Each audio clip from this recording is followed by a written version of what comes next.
What do you get when you cross a know-it-all newspaper columnist with an awkward, unsophisticated everyman? Yeah. Well, I'm just not sure about that right now.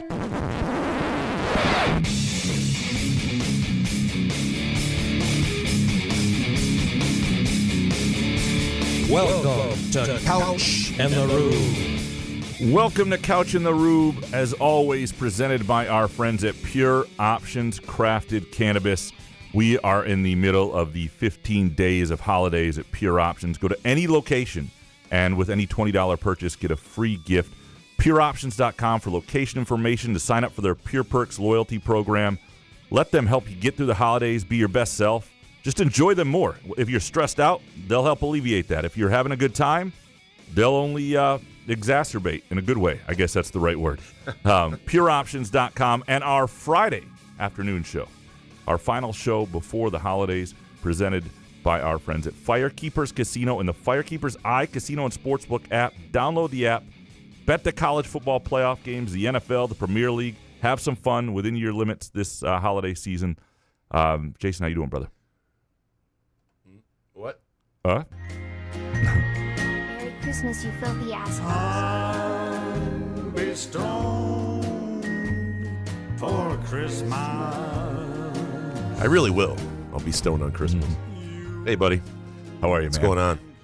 Happy holidays. Same to you. Same to you. It's a great vibe we have going on here. It is a good vibe. Got some donuts that were brought to us. So, yeah, Fart Soup and Mrs. Fart Soup. Mr. and Mrs., yeah. Yeah, they it was brought nice us to meet them in person. Groovy donuts, and I'll tweet out a picture of these because they're hard to see in terms of from our camera vantage point. But a Santa Rube donut, Nice. Fix It and Post, a Hondo donut, a Trough donut, Six Fowls, and Mule. What a great six-pack that is from Groovy Donuts. And I'm telling you right now, if you want to make Groovy Donuts part of your holiday, they will do something special for you just like that. Go to groovydonuts.com, and you can also swing on by through this Sunday, Mule. 7 a.m. to 1 p.m., and get your donuts. Hey, can I get a Hondo? I need a Hondo. I need a Mule. You want a Hondo and a Mule Trough? donut? Yeah. Can we make the trough yellow? They look amazing, too. It's amazing.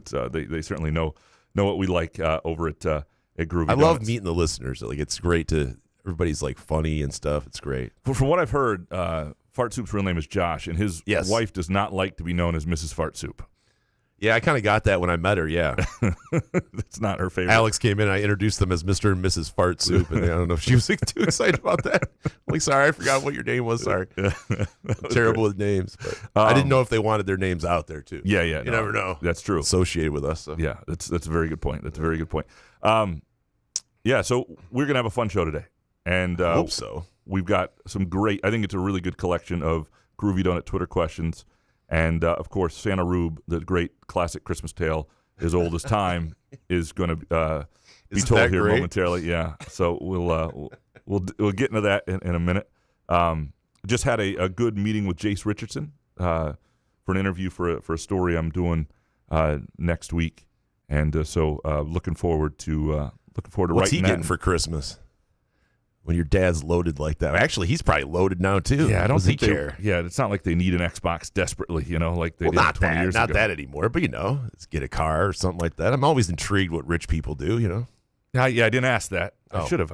It apparently was That a should have been the whole horrible column. interview. Right, yeah. What are you getting for Christmas? Yeah. No, it was What's the best thing your dad ever got you? It was a good conversation. He's a nice kid. He's pretty forthcoming about things, and that's fun. So that'll be a fun feature over the holidays as well. And then while I was doing that, I'll tweet this picture out. I realized from our Ring doorbell that my wife no longer had the patience with me to snow blow the driveway and walk, and she was out doing it. So that's what happened today. Not Well, great. what time did she expect you to do it? I Like, told what her time did you say? I told her after the show, like 4:00, I would get to fuck. it, and she was like, "That's just embarrassing." Not in your neighborhood. You can't wait. Don't you guys get a ticket if you wait till 4:00? No, we're not that ritzy. We're we don't have I like. thought an you had to HOA. have it cleared by a certain time or you get a fine. Or We don't have an HOA or anything. Verge like Bonero comes over and writes a ticket. that. All right, before we get into these Groovy Donut Twitter questions, and before we get to Santa Rube, what we are betting this week, presented as always by the Firekeepers Casino and Sportsbook app. Jason, are you betting anything this weekend? Absolutely. I'm back and better than ever, I guess. Have we ever done a thing where we like, have you ever placed a bet on Tuesday and then we have Harry on, like we do our picks? I give a completely different pick. Then I look at my picks that I made Tuesday and go, wait a minute, I think I just went against myself. And anyway. Then you got to hedge the other way. No, because, well, I mean, with our picks, I don't ever, you pick the games. I never really ever bet the actual games that you and, Harry and I and you go over. So anyway, with that being said, I usually bet them all. I bet what Harry gives quite a bit in the NFL. You bet I will bet what Harry bets sometimes. What I'm saying is we go through those picks. I don't necessarily bet every single one of those games. Anyway, so tonight I like Notre Dame. I got this at an alternate spread, -6.5. It was -140 odds, a little juicy, but I just think Notre Dame -6 and a hook. Everybody loves Indiana. Give me Notre Dame. I trust the Irish tonight. Clemson, here's the game, because I did pick Texas because I thought Texas 12.5. I think it's a weird spread. It's a lot of lumber to lay, but somehow I took Clemson plus 11.5 in real money. This is a real bet here, so I actually have to take this one. So give me Clemson plus 11.5 and Tennessee. I just don't trust Ohio State. I have to have Ryan Day show me Saturday night. So I took Tennessee plus 7 and a hook. So plus 511 on that parlay. I like it. I like it. I mean, see who screws me. Yeah, somebody will. It'd be hilarious if Texas actually blew them out. Somebody will screw you. I am on Aston Villa against a Man City team that's not winning, and I'm on them a little on the money line, plus 220, and also pick them plus a half. It's sort of if you will not lose your money if they tie, and you'll get like half your bet if they tie. Put it that way. There's two options, and that's -110. And in football, I've suddenly have this weird feeling about Tennessee. And I'm sprinkling on Tennessee at Ohio State. And I sort of... So you did it as well, because didn't you pick Ohio State with Harry? Yeah, I did. And I sort of like the under 46. I think that's going to be I don't know. It's just sort of a weird vibe. Weather related? Or? Yeah, cold day, good defense. I don't think either offensive line is going to match up that well with the defensive line. And that's why I know that's where I think the strength and Will Howard. Yeah, Ford Taurus of quarterbacks. That too. I used to like the Ford Taurus. It's one of my favorite cars. No, it's a dependable, serviceable car, but it's not going to get you laid. Like no lady is going to see you. Oh, is that a new Ford Taurus? That's all. Yeah, serviceable. I misjudged that growing up because I really thought the Ford Taurus was like the great. We had a family friend that had a Ford Taurus. I just thought that is the coolest car I've ever. That's the coolest car you ever saw, though. When I was like, even you saw a Corvette, and then I saw like on the Honda De La Soul, and I got excited about. I was a weird kid, so it was not. Weird adult. That's fair too. I do like some stuff in the NFL too this weekend, which will definitely go wrong. I like a couple money line parlays, like Ravens. You can tease it to -6.5. I just think they're going to win. I think the Lions are going to win. These are teams that I don't trust to cover 6.5, but I think will win the game. And I think I also, if you can tease the Packers down, they're 14 now against the Saints. I think those are good plays. The Eagles -3.5. The Saints are terrible, though. I know. Like, there's a bunch of teaser opportunities that I'll be on in the NFL. That is what we are betting, presented by the Firekeepers iCasino and Sportsbook app. You can also swing down by Firekeepers on I-94 in Battle Creek if you want the in-house casino experience and sportsbook experience at Dacey's Tap Room and Sportsbook. All right, Jason. Oh, yeah, I can hear the fire now. There's a fire, yeah. We'll sit by the fire. I fire. had to put something underneath this. By popular demand, the great classic tale that should be told to every child on Christmas Eve, the story of Santa Rube. So it's Christmas Eve, 2008. My Uncle Ron, he's a Catholic. He likes to repent. He likes to do the church thing on Christmas Eve. And on that particular Christmas Eve, he decided to invite all the family over. Now, you got to remember, my family, we're not really as close, throughout our whole lives. So, like, in 2008, my mom, myself, like, family members kind of came back together in this time frame. So my Uncle Ron decided to have a Christmas Eve kind of party, kind of dinner kind of thing, drinks and social kind of thing. Then we would venture over to the church for a midnight mass. Now, my cousin Nick, who's notoriously one of the most horniest people I've ever met. Now, meaning, like, I was a horny kid, masturbated throughout when I was 15. Like, we're all horny individuals. But my cousin Nick took it absolutely to a next level. Would want to go out on Tuesday nights because it was like ladies' night somewhere. I'm like, what are we doing out here? So anyway, so he's working the phones, because he wants to, it's a Christmas Eve. It's a party night for him, apparently, which I never understood, because figured most people that were responsible are going to bed on Christmas Eve after church, maybe after midnight. Not us. So he's constantly working the phones while we're sitting there having drinks, getting having some libations to get a little loose for this Christmas Eve, because I usually don't go to church very often. And neither does my Uncle Ron or anybody in my family, but we decide, midnight sounds like a great idea. So as we're going to church, we go to, and my cousin goes, "What do you think about going to Shartucky, son?" Like he would call me son, because Robin Big was back in the 2008 era, and they would call people son, so we called, stupid. So he'd be like, "Son, let's go to Shartucky, son." And I was like, "Oh, God." I'm like, "What's going on out there?" He's like, "I got this girl all lined up. She's got a friend for you." It's always a friend for me, because you have to talk your friend into going. I was a pretty good, wing guy. I would go, even if there was nothing for me, obviously, because it was never set up properly where you showed up and there was a girl that was like the girl of your dreams. It was always someone, especially at 1 o'clock on 1 a.m. in Shartucky on Christmas Eve. Anyway, so after the festive church procession, whatever they call it. Is it a procession? There is a processional, yeah. Yeah, whatever. So we get into the car. It's snowing like it is out right now. And so we make our way out to Shartucky. And the whole way he's telling me how great this girl is. I'm like, well, so, does she have kids? Like, I don't know. No. I'm like, okay, what's his friend about? And, of course, not, I don't get any details. So I'm like, okay, I'm going to have to get hammered. And for people who don't know, Charlotte is Shartucky. Yeah, sorry, Charlotte. Charlotte is it's kind of like Kentucky of Michigan. So we call it Shartucky. Yeah. So we drive out there. It's like a 40-minute drive, especially with this weather. So it was just brutal to get out there. I'm like, dude, this better be great. Because this is kind of ass. We're not going to get home till like 3, 4 in the morning.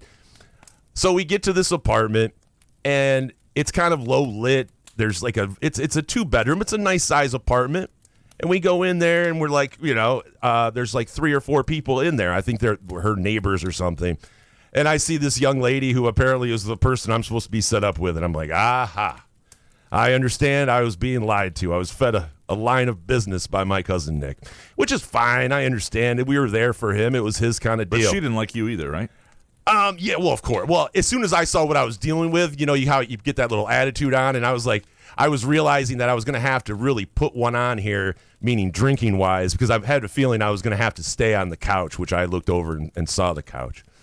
So I'm like, okay. So we brought libations. I start hammering that stuff. Hard liquor, by the way. So we're playing cards, and we're sitting around the table, and we're really loud. I mean, like, loud for even neighbors at an apartment, right?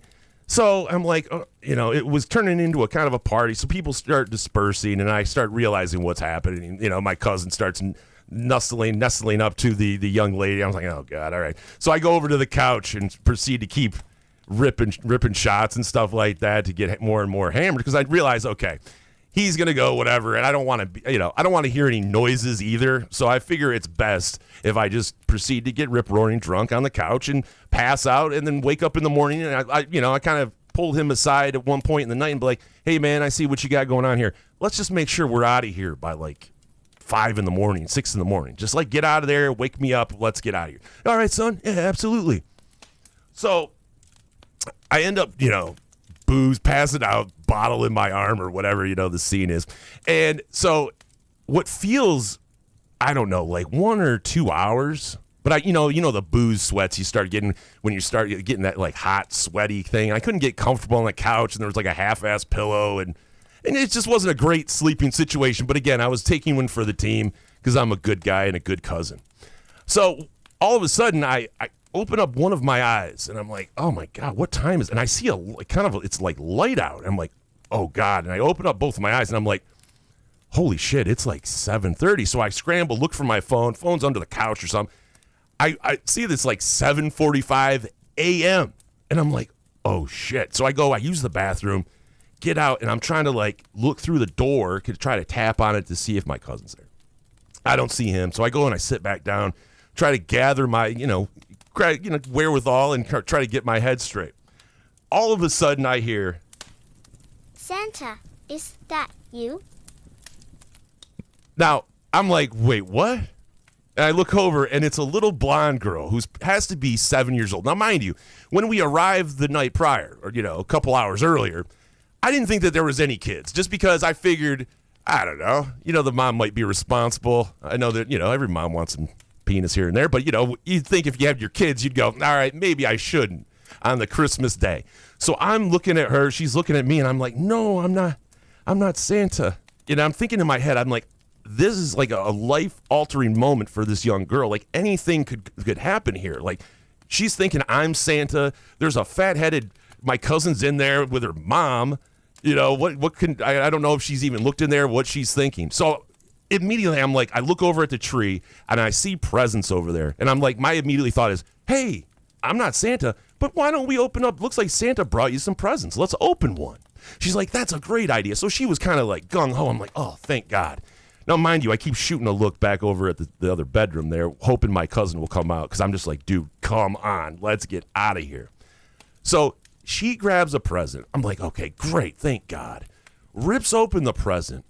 It's the worst one she could have grabbed. It was a board game. Like, I forget, like Sorry or one of the shitty classic board games that I think it was probably Phil or the mom got, as a gift. Well, anyway, she grabbed the wrong one. And she's kind of like, oh, God, this is ass. Like, this guy is fat, sweaty, drunk guy here. He's not Santa. I got a terrible gift to start with. So, and then as soon as I turn my head, I see my cousin, and I just shoot him a straight dagger. I'm like, hey, man. He's like, hey. Like that. I'm like, God damn it. I'm like, all right, let's go give him the kind of the thing. Behind him, she comes around and is holding a baby. An infant child, like on her hip, is him. I see him, her, and she's holding a baby. So not only was there a 7-year-old in the room while we were being loud and all this craziness, and by the way, they had sex. So there was sex going on there, right? With not only a 7-year-old, but the baby. Now, this is a 2-bedroom apartment, and I could not stop trying to wrap my head around the fact I saw a fucking baby. We're in a 500-square-foot apartment in Shartucky, and it's almost 8 o'clock on Christmas Day. And you have just saved a young child from whatever. I don't know, because, we had to leave, and, who knows what happened after I left, that poor girl. But I think in the moment, I felt I did as best as I could underneath, with the circumstances. But we got in the car. Now, mind you, that whole thing, the melee's going on. And I'm just like, I just want to get out of there. We end up just hurrying out of there, driving back from Shartucky. And it's, 35, 40-minute drive. I get all the way back. I drop him off. And we're just, in the car. I'm like, you asshole. Like, blah, blah, blah, blah, blah. And he's apologetic and all this stuff. I end up forgetting my phone at her apartment. So I drop him off. I have to drive all the way back to Shartucky. Christmas morning with a woman who just saw me. Like, I had to go back to the scene of the crime because I had to get my phone. And so I drive all the way back, knock on her door, and she just has the phone like through the door, and I grab the phone. And I'm like, all right, thank you. Nothing was said. Slammed the door. Do you think... Anyway, that's the Santa Rube story. It's a great story. It's a great story. If you had told her you were... Because I think in one telling of it, you may have more inferred that you had inferred that you were Santa to that young girl. I did never. Well, then I must have misspoke because I never inferred that I was Santa. I didn't want to lie to her. Yeah. I just said that she just asked if I remember. She asked if I was Santa. So I hope I didn't lie in some other story maybe. But I never claimed I was Santa to her because it wasn't going to show as Santa. I mean, I wasn't dressed. If I was wearing a Santa hat or an outfit, then I maybe would have played along. But I couldn't even fake the Santa. You are a gentleman and a good dude. Is that you? The way I remember the first time you told the story, you had this little accent for the little girl. It was like Santa, something like that. It was so. Well, she was so innocent, but the thing was, it was like to wrap your head around the fact that she was in the next room. The mom, because we were honestly, it was loud as you're at a normal ass party. Like at a frat party. Like we were that loud, and I was kind of like, in my mind, I'm like, there's no one else here, right? And she never mentioned once while we were playing cards or anything in her apartment that, hey, by the way, my daughters are here or anything like that. So what amazes me about this to this day is that there's this entire subculture that like hooks up on Christmas Eve. Like I didn't know that existed. Like I didn't know like after I didn't know either. Mass or what church did you go to, by the way? Do you remember? The one in East Lansing, the Catholic church. Oh, I can't remember the name of it. It's off Grand River there. It's tucked back into that neighborhood. Shit. Hold on. Give me some Hoff. Off. I guess I can turn the logs off. St. Thomas? No. Yes. St. Thomas. Okay. Yes. Okay. Yeah. St. Thomas. That was my Uncle Ron's church. So Okay. I was, we were respectful, but it was just funny that we would just sit there and get boozed up and like, all right, let's swing over to the church. Well, you're not the only Repent one for our sins. drinking at church on Christmas Eve. I So. thought Thanksgiving Eve was the night because we would go out, but my cousin, like I said, he would want to go out at all times. So he turned in Christmas Eve into a hookup. It was never something that, I did, obviously. Yeah. Well, look. So sorry, I feel bad. Now I have to go back and check the other ones to say if I don't think I ever said I was No, I Santa don't think in you did any either. story. So. I do want to follow up on the young lady because in 2008 she was 7. Uh-huh. So we're looking at 16 years later. She's like 23. Yeah. I mean, So if you go to Omar's, I'm sure she's working this evening. Or that they could have been so pivotal for her. She was like, "There's this really nice young man who gave it to me straight, and he handed me a shitty gift. But you know what? That Hey, was I a didn't big buy moment. it for you, kid. That was a big I'm moment. sorry we had to pick the worst board game of all time for you to open, but That is the story of Santa Rube, always a story we're telling, presented by our friends at Midtown Brewing Company in downtown Lansing. Great deals on gift cards at Midtown Brewing Company. If you're looking for to give people the gift of the experience of Midtown Brewing Company, a $50 gift card comes with $20 more of gift card. So it's a great way to share Midtown Brewing Company with the people in your life, to take somebody out over the holidays. And you know how we feel about this place, the menu, the beer selection. The American Stout is my absolute favorite beer in the world, especially this time of year, a cozy day in downtown Lansing. We will take a really quick break. We'll come back and dig into your Groovy Donut Twitter questions. Couch in the Rube, presented by our friends at Pure Options, Precision Crafted Cannabis, and, of course, Firekeepers iCasino and Sportsbook app. Hey, sports fans, are you tired of the same old routine? Looking for a way to unwind after a long day? Look no further than Pure Options, the premier destination for all of your cannabis needs in Lansing, Detroit, Muskegon, and Mount Pleasant. Whether you're cheering for the Lions, Spartans, or the Wolverines, Pure Options has everything you need to elevate your game day experience. Mention Couch the Rube when you visit Pure Options and get a Pro Grow 8th with a $50 purchase. It's our way of saying thank you for being a loyal listener. Swing by Pure Options today and elevate your cannabis experience to a whole new level. Firekeepers Online Casino and Sportsbook is the site to play from your phone, tablet, or laptop. Get in on all the football action with pre- and in-game wagering. There's showdowns every week in football that you can't miss. Plus, the college and pro hoops are red hot, and the pucks are cool. Get your first casino deposit and sports wager matched up to $500 each. Terms and conditions apply. Must be 21 or older and located in Michigan. Gambling problem? Call the Michigan Problem Gambling Helpline at 1-800-270-7117. Where else can you cheer on your team? Enjoy a mouth-watering burger or savory sushi. Sip on handcrafted cocktails or one of 46 beers on tap. Take your game day or date night to Cask & Company Kitchen Bar or Front 43 Neighborhood Pub near Frandor. 2 amazing places with one awesome blended modern American Asian menu. Catch the game on one of 30 60-inch TVs or stop in for the all-you-can-eat lunch buffet. Enjoy happy hour or elevate your night out at Cask & Company or Front 43 on East Saginaw in Lansing. Ever wonder how comfortable you can be and how good you can look? Put on a Muskox flannel and find out. Muskox has new arrivals for this fall, including the Caper Green Grand Flannel, which even makes couch look good. Muskox is a Detroit-based flannel company that creates soft and durable flannels made to last a lifetime. They become a great partner with Couch in the Rube, not just because they make us look good and feel good, but because they're good people too, and a socially conscious company. For every $100 purchase, $10 is donated to the Alaska Wildlife Conservation. Muskox flannels are designed with 100% cotton that is ethically sourced and double brushed for softness. Feel the quality and comfort of a Muskox flannel by ordering at gomuskox.com, where Couch in the Rube listeners can enjoy $15 off their flannel purchase with the promo code HOFF. Find Couch in the Rube podcasts on Spreaker, iTunes, iHeartRadio, Spotify, YouTube, Facebook, Google Podcasts, CastBox, and the Rube's favorite podcast addict.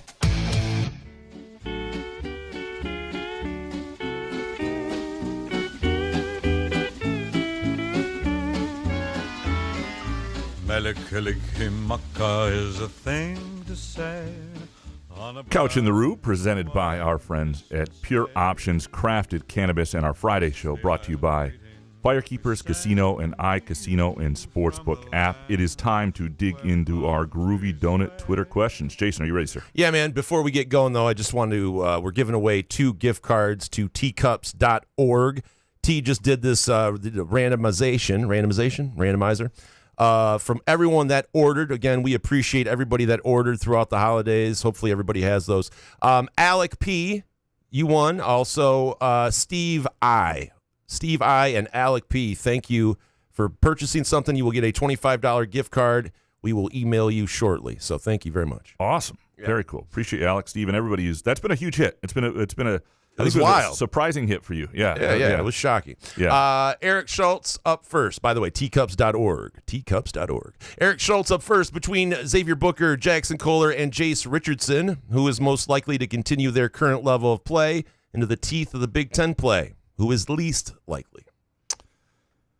Well, I mean, I think at this point you have to trust what Jackson Kohler is, right? And maybe he can do more. But what I mean is he's pretty consistently around the double-digit rebound area. He's averaging, close to 9 points a game as well. And so I think there is a baseline of him that I now trust and I think should be trusted at this point. And it was 5 double-doubles on the season already. And it just looks like something he can continue. Jace Richardson is, now he's a freshman, and freshmen hit freshman walls, but he is a smooth player with just a natural feel for the game. And every time I think, nothing seems like a fluke with him. You started to trust it. Xavier Booker's starting to play well more often, and he's had some incredible practices, and I think they are really, and he may be the guy who takes the biggest leap within the season.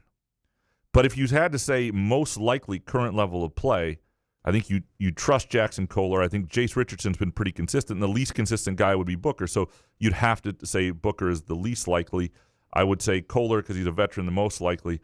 But in terms of ceilings, Xavier Booker and both Jace Richardson, I think, have a level that Michigan State could use them to reach that's a notch higher than where they are, certainly. And so it's an interesting question. But Kohler, I think you can count on probably the most. Dominic next. Is there anything worse than the high of hearing all the great football betting options? And then Graham says, Harry, I got a soccer parlay I want to run by you. Followed by the explanation of how -1 draw no bet works. It's pretty bad, actually. I think you worked in some Japanese line for soccer, too. It's the Asian handicap. The Asian handicap. Yeah. It's an important thing to learn. Jack Morris calls it. Yeah. Oh, jeez. No? Yeah. I'm with you, Dominic. I apologize. Dominic, Jason, why are sports writers such delicate asses? That couch pouncy session was like a fucking Irish wake. Gentlemen. Yeah, what's up with you guys, man? How bad was it? Are you guys just trying to get, pissed off? Are you guys, tweeting out on Twitter to get blowback to go, all right, well, if that's how it's going to be, I'm just going to go to Blue Sky? Were we delicate on that? Oh, I don't remember. I don't Probably. You guys were 69 in it. Yeah, well, it's more of a 69 session than delicate. I mean, yeah, you guys love each other. And yeah, we're just trying to be polite and do an interview. Do you want me I just think that we're concerned about you guys on Twitter, though. I see. Like Rex Road and Sharp, saying the Lions are not going to win a playoff game. You get a little blowback, and then you start calling people tchotchkes, and it's like, okay, well, what do you expect people to do? It's a shitty app. I mean, but if you go out looking for it, Yeah, and I understand I understand why people get frustrated with writers too, because what happens is it's a natural thing. Like the writer becomes like Colton Pouncey did not grow up a Lions fan, a Michigan State fan. He went to Mizzou. He grew up in Chicagoland, right? He's not at all tied to it. But you become tied to the people who cover your team, and they show their personality at times, and so you think you're in the foxhole together. And so when they give a grim dose of reality, you're like, I don't want this shit. Screw you, and so that's right. But I just I saw that Colton did say that he's been getting it and how much that he wants to go to Blue Sky. So I'm going through his mentions, and I'm looking at one of these guys, and Toad 1212 says Cope Harder. And then he responds with, I was asked a direct question, loser. And I'm like, why are you guys responding to a guy named Toad? That's all I'm saying. I can understand that Twitter's a terrible place and you guys get blowback and shit, but don't pay attention. If I see Toad 1212 come at me, I'm going, mute, block. And I'm still on Twitter quite a bit, but it is funny because now that Blue Sky exists, not only is Twitter have a lot more of the worst people, but some of the better people in this world have left. So your ratio of getting trolled has changed just a little bit. I still think I'm just saying, stop paying attention to some of these MFers. I mean, and by the way, I think cope harder. I don't know if that's a real terrible. If you start going, go fuck term. yourself. I hate the word cope. I hate don't tell people that. It's like the clown emoji. If you say cope, I mean, you're just it ought to be an automatic block word. If you tell somebody to cope harder, block them immediately. There you go. Block them. That's what I'm saying. Then block instead of saying I was asked a direct question. Losers.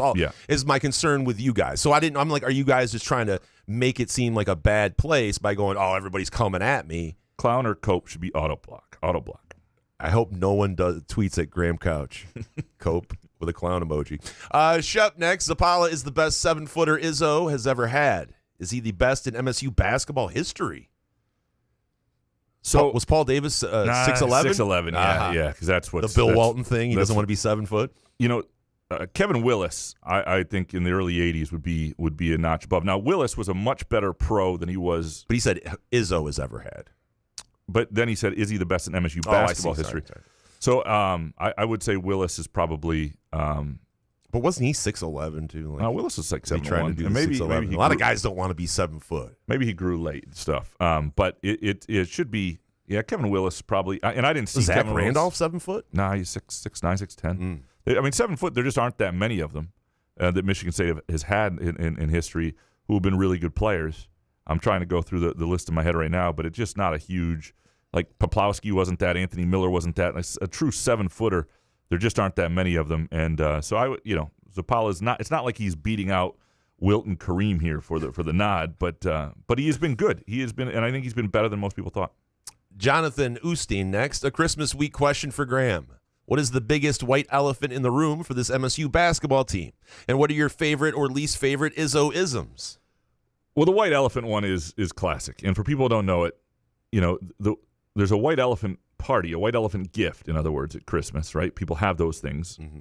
And then there is elephant in the room.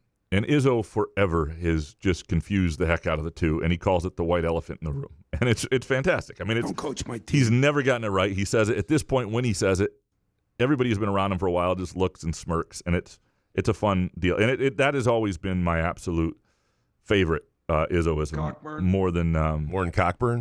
Well, I mean, there are and he gets certain words wrong where it should be un and he uses in or whatever. But my least favorite Izzoism, and this is just.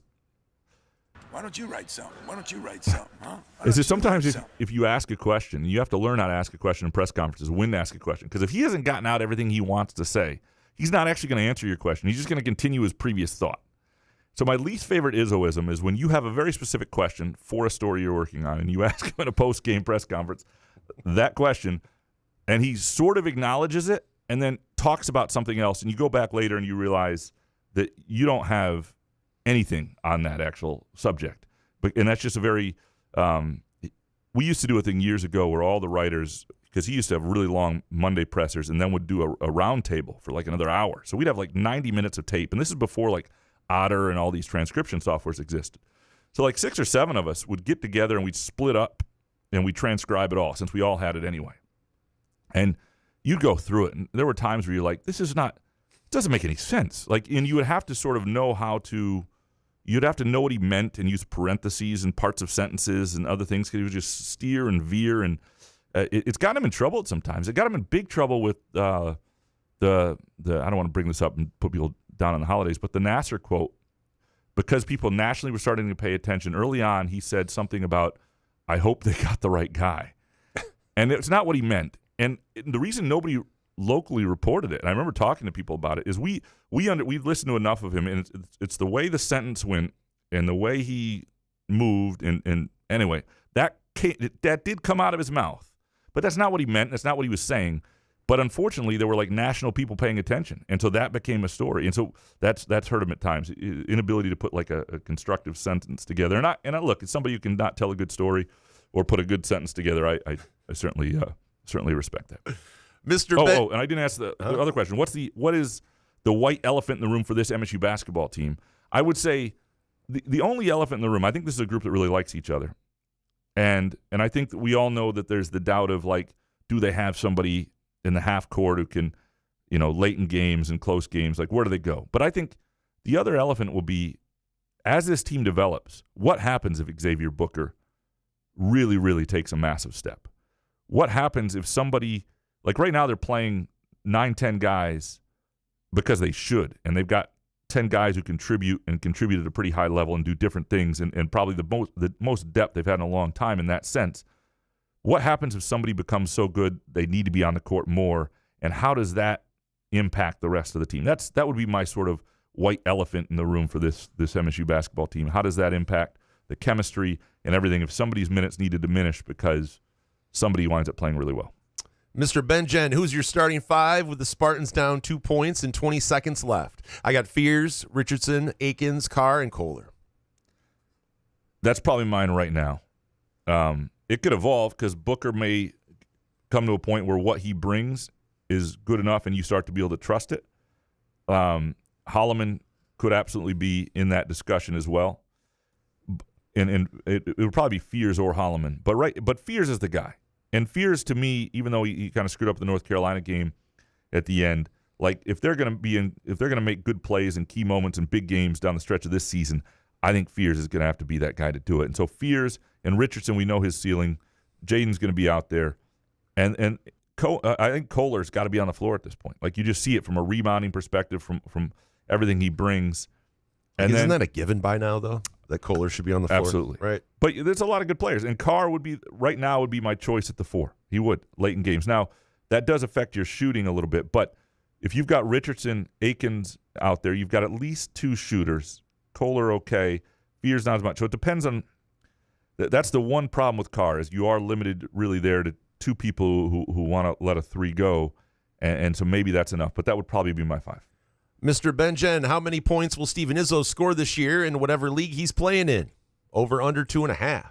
Over 2.5 because he's got to be. It's probably just a rec league. I see him around. Like I don't think he's in. I was about to say, where's he playing? Yeah, I mean, here's my playing with you Wednesday mornings or whenever you play. My fear for Steven Izzo is similar to my fear for like Nick Sanders when he's done. These guys who were walk-ons, but not walk-ons in the traditional sense. Like traditional walk-ons are guys who are almost good enough. They get preferred. They could play D3 ball, D2 ball, and they decide they want to walk on at Michigan State. Oh, are you saying Nepo baby here? Well, Steven Izzo would be the first to admit that he was on the team same because he's his dad's son. Well, yeah. And I think he absolutely practiced his ass off, did everything he could for that program while I was there. He did not just sit around and be Tom Izzo's son. Like he worked his ass off. But I do worry a guy like that winds up in a rec league and people are like, that's Izzo's son. I'm going at him. You know what I mean? Like only guys like you. Only guys. Oh, I'm just saying, knowing me, if I'm seeing I got to prove something here. I'm 33 and I'm taking out Steven Izzo. You know, like that's what guys are going to do. How'd you like that elbow? So that's my only Nepo baby. Mr. Minsley, Crystal Ball, who will be the starting 5 for MSU's men's basketball on the first day of the NCAA tournament? That's a good question. My guess is, if I had a hunch, that it is what it is now, that they keep the 3-guard lineup and they go with 2 guys who started off the bench at the start of the season, Kohler and Holloman, both in there. Now, roles could change, ending lineups could change, but to me, they've been really good with that 3-guard lineup. The guys you're bringing off the bench then, and as long as Booker's playing a big role and Richardson's a freshman, he's playing a big role, it just to me, that works. What they're doing right now with Zapala and Kohler. I think that's the starting lineup. I don't know who the finishing lineups will be, but I think that's the starting lineup. B. Greenfield next. If you could give one Christmas gift to this year's Michigan State basketball team, what would it be? Keeping Liz Frank away from this basketball team. Injury-free. Yeah. Stay away, Liz. They have great depth, and so they can withstand a certain injury here and there, but their strength is partly their depth and their versatility within that depth. And if that goes away, is their ceiling, like, you know, I'll give you an example. Like, yeah, they play 10 deep, but if they lose Kohler, that's really bad. Rebounding, it crushes them in the lays. They lose Chase Richardson, that's really bad. You know, they lose Akins. Like, there's a lot of guys you go through and you go, that's problematic, just losing that guy. And to have a year, they seem to like each other. They got great depth. They're having fun playing together. If the worst things that happen all year are like what happened to Chase Richardson, where you get a sprained ankle and you're out 4 or 5 days, that's what you want. And I'm nobody don't want sprained ankles either, but I'm saying those are the type of, everybody's going to roll an ankle here or there. That's the type of the extent of injuries you want all year. And if you have that, I think this team has a real chance. That would be the gift, the absence of Liz Frank. Chris K., who on MSU's basketball team needs to be given more minutes, and who do you take them from? Carson Cooper. Well, that's the thing right now. It's Cooper. And Cooper, now, one-on-one, he's still a really good defender, so there's matchups. But Zapala's been pretty good, and Kohler's been better and better in that role. And if Booker then also, and I thought against Oakland, he was pretty good. Now, Oakland's not that big a team. Like, you're going to see a team against FAU Saturday and then, so on and so forth in the Big Ten that has real size and difficult matchups. Like, they got a 6'11", four-man who can shoot threes and put the ball on the court, like a face-up guy. Like, that's going to be a challenging matchup. And then they got a 7-footer at center. So there are going to be different matchups where I think you may still have Cooper. But Cooper's got to – you have enough guys that you don't need all of them. So all of them have to bring something, right? And that's what's made this team good to start the year. And so Cooper would be the guy right now. Fiddler maybe a little bit as well. Fiddler really helps them get to the line, and I didn't think he played well against Oakland, but he's had some good games and good moments. But I think as you go on, you just adjust to how guys are playing. And certainly Cohen Carr, I think his role will continue to at least be where it is, maybe increase. We'll see what happens with Xavier Booker. But those will be the guys to really watch. And then Richardson has been so good, and he's playing upper 20s in the minutes a lot now when he's played well. But at some point, is he somebody in big games you just can't take off the court, and how does that adjust to other people? But right now, Cooper would be the guy whose minutes would have to decline just based on how he's playing. MSU Optimist next. What is Fiddler's role the rest of the season? Best case, worst case, your prediction. Off the bench, a guy who's good against certain matchups in certain games. Like, that's what it is. Like, he's a guy who will be really good at certain times, and he will have a 20-point game in the Big Ten play. He'll have a couple games in the teens. He'll have a bunch of games where he scores 4 points, too. He'll get to the line some. There will be matchups that aren't as favorable, or defensively he's got an issue. But he is he definitely brings something. It's just matchup dependent, and it's recognizing that early on. And so he'll be a good player off the bench. And I think right now they're shooting 80-some% from the line, and they're getting the line more than they ever have. And, like, those two things are partly him, and I think that's a good trait to continue. MSU Optimist Graham, have you started writing A Polish Christmas in East Lansing yet? Will you direct it? Star in it? Is it told through the eyes of a sports columnist who refuses to buy his loved ones gifts? So if you're unaware, this is a line I had in I need to read that. I haven't read your Z. Yeah, my Z-Man. Zapala story, who is, his parents are visiting in East Lansing, and he hadn't seen his mother in a year, and he's just happy to have him with him, and I totally understand that. So yes, I have not started the script yet, but to me it almost writes itself. And Groovy Donuts may be the great sponsor of it. You know how every good Hallmark movie has a great sponsor? To me, this is all about Groovy Donuts. They would be in a lot of scene, a lot of product placement, and they would bring it to the festival. It'd be like a donut festival in the town square. We'd do that. And it would be a Groovy Donuts. Would be the festival. Who could make the best donut? And Groovy Donuts naturally would win because they make the best freaking donuts. By the way, Groovy Donuts open this weekend through Sunday, right? 7 a.m. to 1 p.m. These Fridays we're recording through Sunday, and then they're open next Friday through Sunday as well. They're usually open Thursday through Sunday, but the 27th through 29th, they're open 7 a.m. through 1 p.m. On Lake Lansing Road, East Lansing, and also in Williamson. They've got some great Christmas and December donuts available right now. A brand new Christmas tree donut, the double chocolate reindeer, available through December 29th. Christmas trees, snowman, the peppermint bark old fashioned, which is through December, which I had last week, is so good. Same with the gingerbread cake donuts, all available at Groovy Donuts through December. Again, groovydonuts.com if you want to place an order or just swing on by.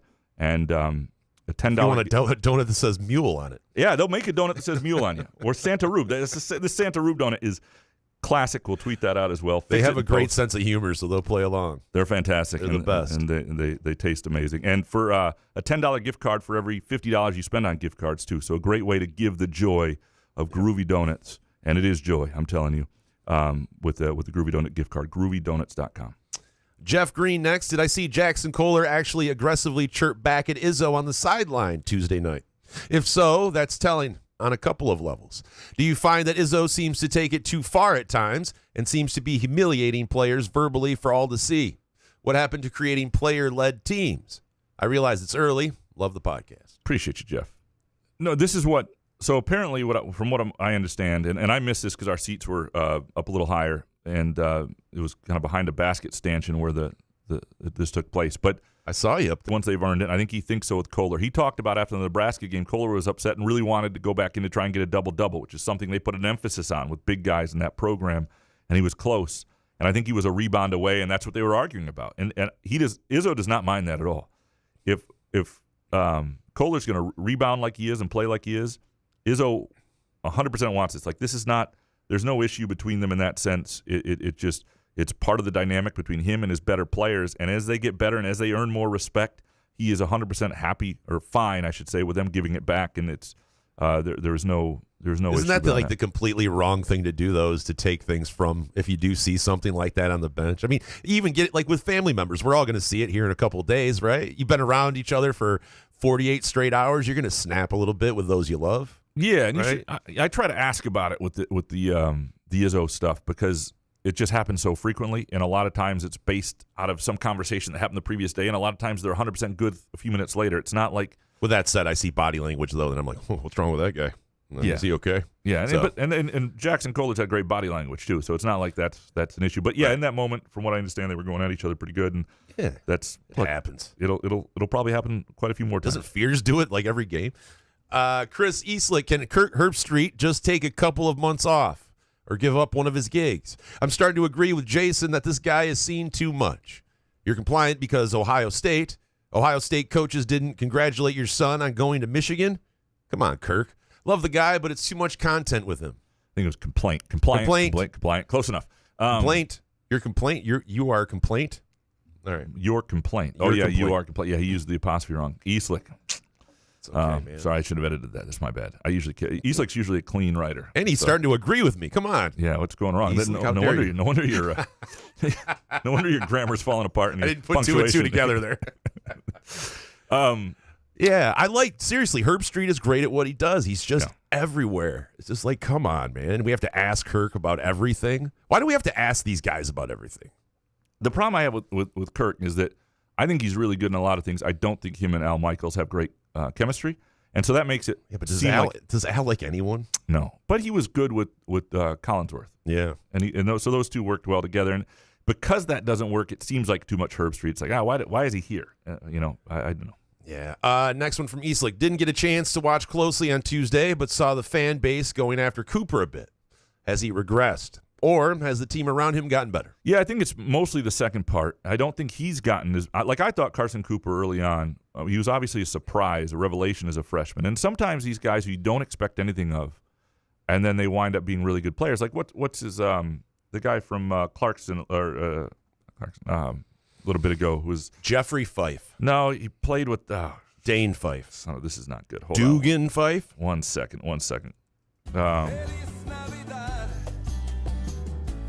Jeff Ruland. John Konkak? He was a 7-footer. No. Benoit Benjamin. Not Lawyer, the other guy. Son of a bitch. This is killing me. Thomas Kithier. Sorry. I just had to give you guys one really frustrating moment but Kithier was really good as a freshman.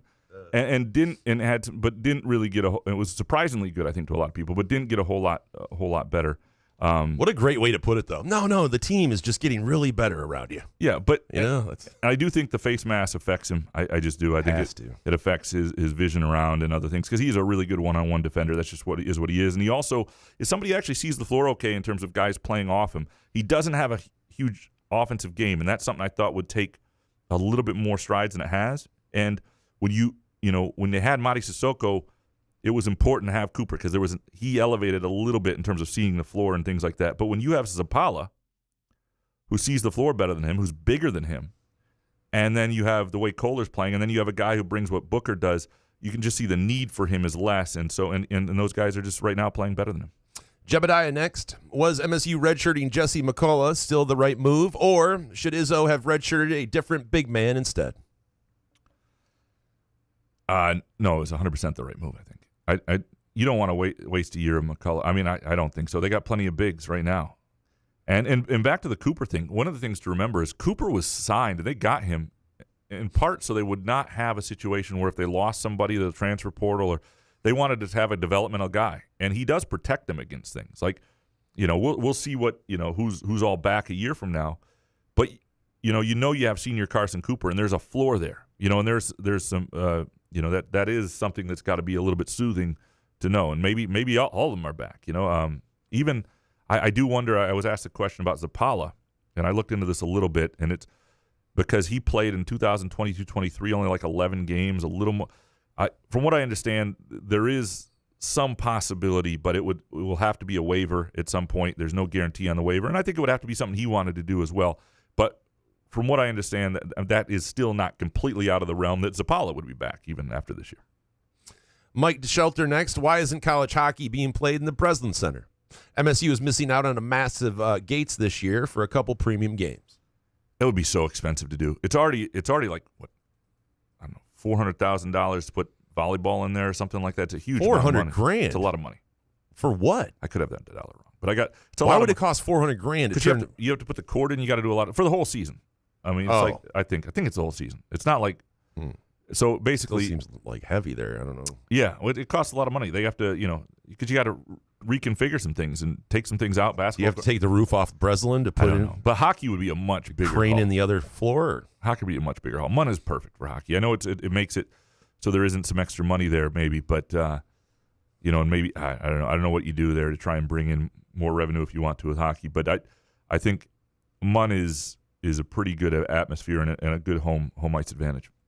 Hopeless Lions fan. I would say the Lions' injury luck is unlike any other team in the NFL, but I'm sure Graham could call some intern team nurse who would say this happens to every team all the time. I would love for you to call some intern team nurse. Yeah. Can I talk to your intern nurse? I just have a couple questions. Yeah. If you could return my call. Yeah. What the Lions have had is beyond the norm. There is a norm of football. Like what I am going to be frustrated by, and I can already tell with Lions fans next year, is there will be 4 or 5 painful season-ending injuries next year, because that's every team. Damn it, why talk like that? I'm sorry, that's How every dare team. you? That's every team. And so what you don't want is when that happens, people are like, it's always the Lions. Geez, now that's normal. What's happening now is beyond. It's bad luck, and it sucks because it's in a year where. They still have a chance, but they really, really had a, I love Montgomery getting that 4th, 5th, 7th opinion, though. He might play in the playoffs. That's what I do with my nutritionist. Like, you think I'm fat? I'm going to see somebody else. What do you think about my nutrition and my physique? He's on his 8th one. I usually wear my muskox flannel, by the way, to any telehealth appointment with my nutritionist, because they look at me and they're like, man, that guy looks good. What have you been eating? Smart. Way to hide it from your doctor. Absolutely. Your fatness. Hopeless Lions fan. Been working on a few names for Jackson Kohler. What about Shaxson Kohler? The dishwasher cleans the glass. Or Jacks on, Jacks off. Mr. Miyagi reference. Appreciate you, Hopeless Lions Jacks fan. on, Jack off. That's my pick. I can see the shirts now. Yeah. Teacups.org. The dishwasher. I love it. Do you have to put cleans the glass in parentheses on the shirt, though? Yeah, I know. Jacks on, Jacks off probably doesn't work. I'll buy one. Steve, was Jeremy Fear's brother ever a MSU recruiting target? I don't know what point they were looking at him. Now, what was interesting about him is he reclassified, and so and went up a year. So he was supposed to be 2 years out, and he would have been 1 year behind his brother. So I don't think so that they ever really, really looked at him. I can't remember. I saw him and his brother play together when Jeremy was a senior and Jeremiah was a sophomore at Joliet West, and at that point. Jeremiah did not look like he was going to be this ready, this good, this fast. And I can't remember if MSU was looking at him at all then or not. But I pretty quickly that was not. It just look at what Jeremy Fears is, and he's the point guard. It's his show, and why would his brother was playing the same position. Jeff from 80 Degree Tucson, where he can still wear a muskox flannel, apparently. Happy Festivus come Monday to both of you. Appreciate you, Jeff. Thanks, Jeff. Why is it that Izzo and MSU seem to always get the lesser of the two brothers in recruiting? From the Lawyers to the Christies to now Fears? Same question from David Cox, apparently. Oh, yeah. No, and I would Travis Maynard's got something similar coming up. Here would be my argument with that. And obviously the Lawyers, you would, look, you'd rather have Foster didn't work out as well. And And I don't know about the Christies. Max Christie was a pretty good player just on a team that needed him to do too much. I don't know if they got the lesser of him. With the Fears, though, actually, let's read Travis Maynard's and I'll answer this question. All right, this or that, Graham. This getting Jeremiah Fears for 2 years or that. Jeremy Fears for 4. I think 4 years from now, it won't even be a debate. Jeremy in a landslide. Also, a this or that format could be a fun segment for the show. Totally agree. I like it. I like this or that. It's a good idea. And I agree with you here. Like, I would put it in these terms. Would you rather have Jaren Jackson Jr., his career, or would you rather have Cassius Winston's career? Cassius Winston, right? Oh, yeah. But Jaren Jackson Jr. is a better NBA player, better prospect. Like, the thing that people have to realize is Jeremiah Fears isn't doing 2 years at Oklahoma. Part of the reason that from what I understand, they reclassified him to this year was because it's a weak guard class this coming year in the NBA draft. Like, he's going to be in this NBA draft.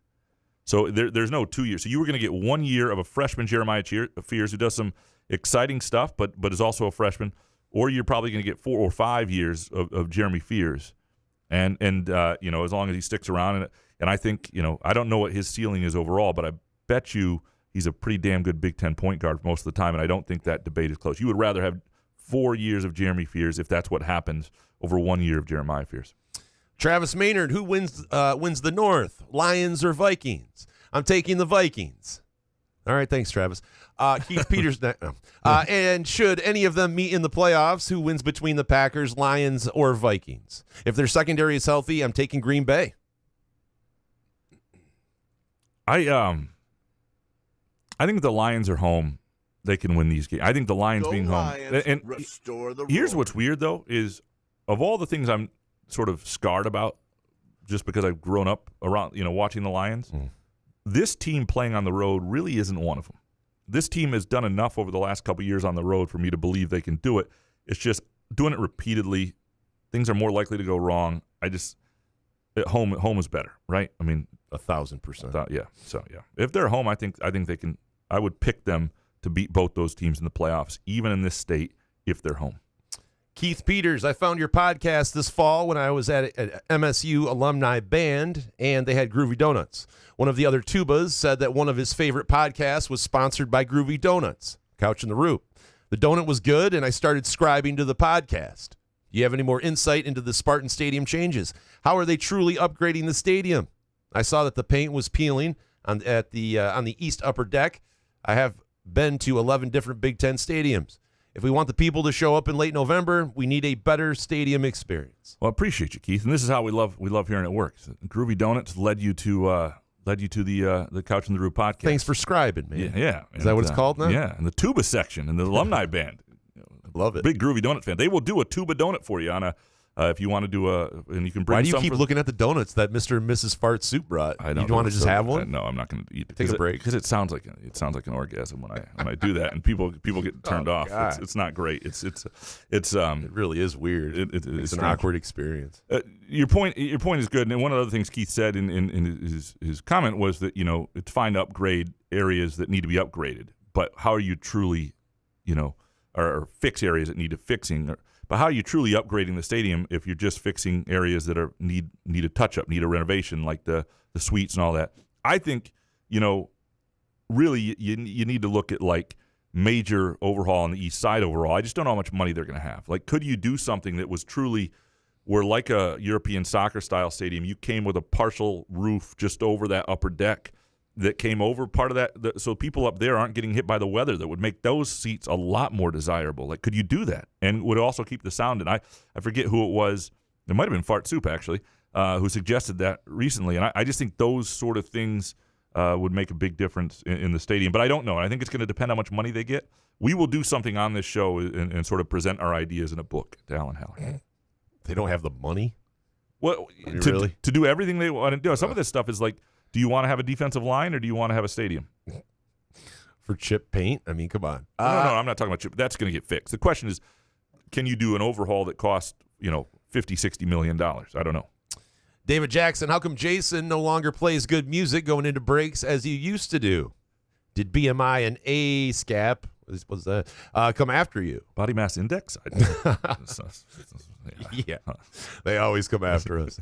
I don't know. I play the same. We can change it up in 2025. David, send me some suggestions. I don't mind. It's just, it does. I think for the YouTube, we get in a little bit of trouble. Gets us in a little bit of trouble now that we're not on Facebook anymore. They used to really have a problem with it. So I'm down. I just have the 4 basic ones in here, I guess. So next one from David is it understandable that the MSU O-line portal additions plus the return of an injured lineman or two has me drinking the green Kool-Aid? Why is this happening to me again? And does Stanton Ramil have star potential? Or is that just more Kool-Aid? I think he has potential to be a good player. I don't know to what degree. And I never know with offensive linemen, and I do need to see it to believe it. Like, it's just one of those things. You want to see the production. I don't want to hear about any offensive lineman. You're telling me you can't just look at one of these guys and go, yeah, he's going to be good?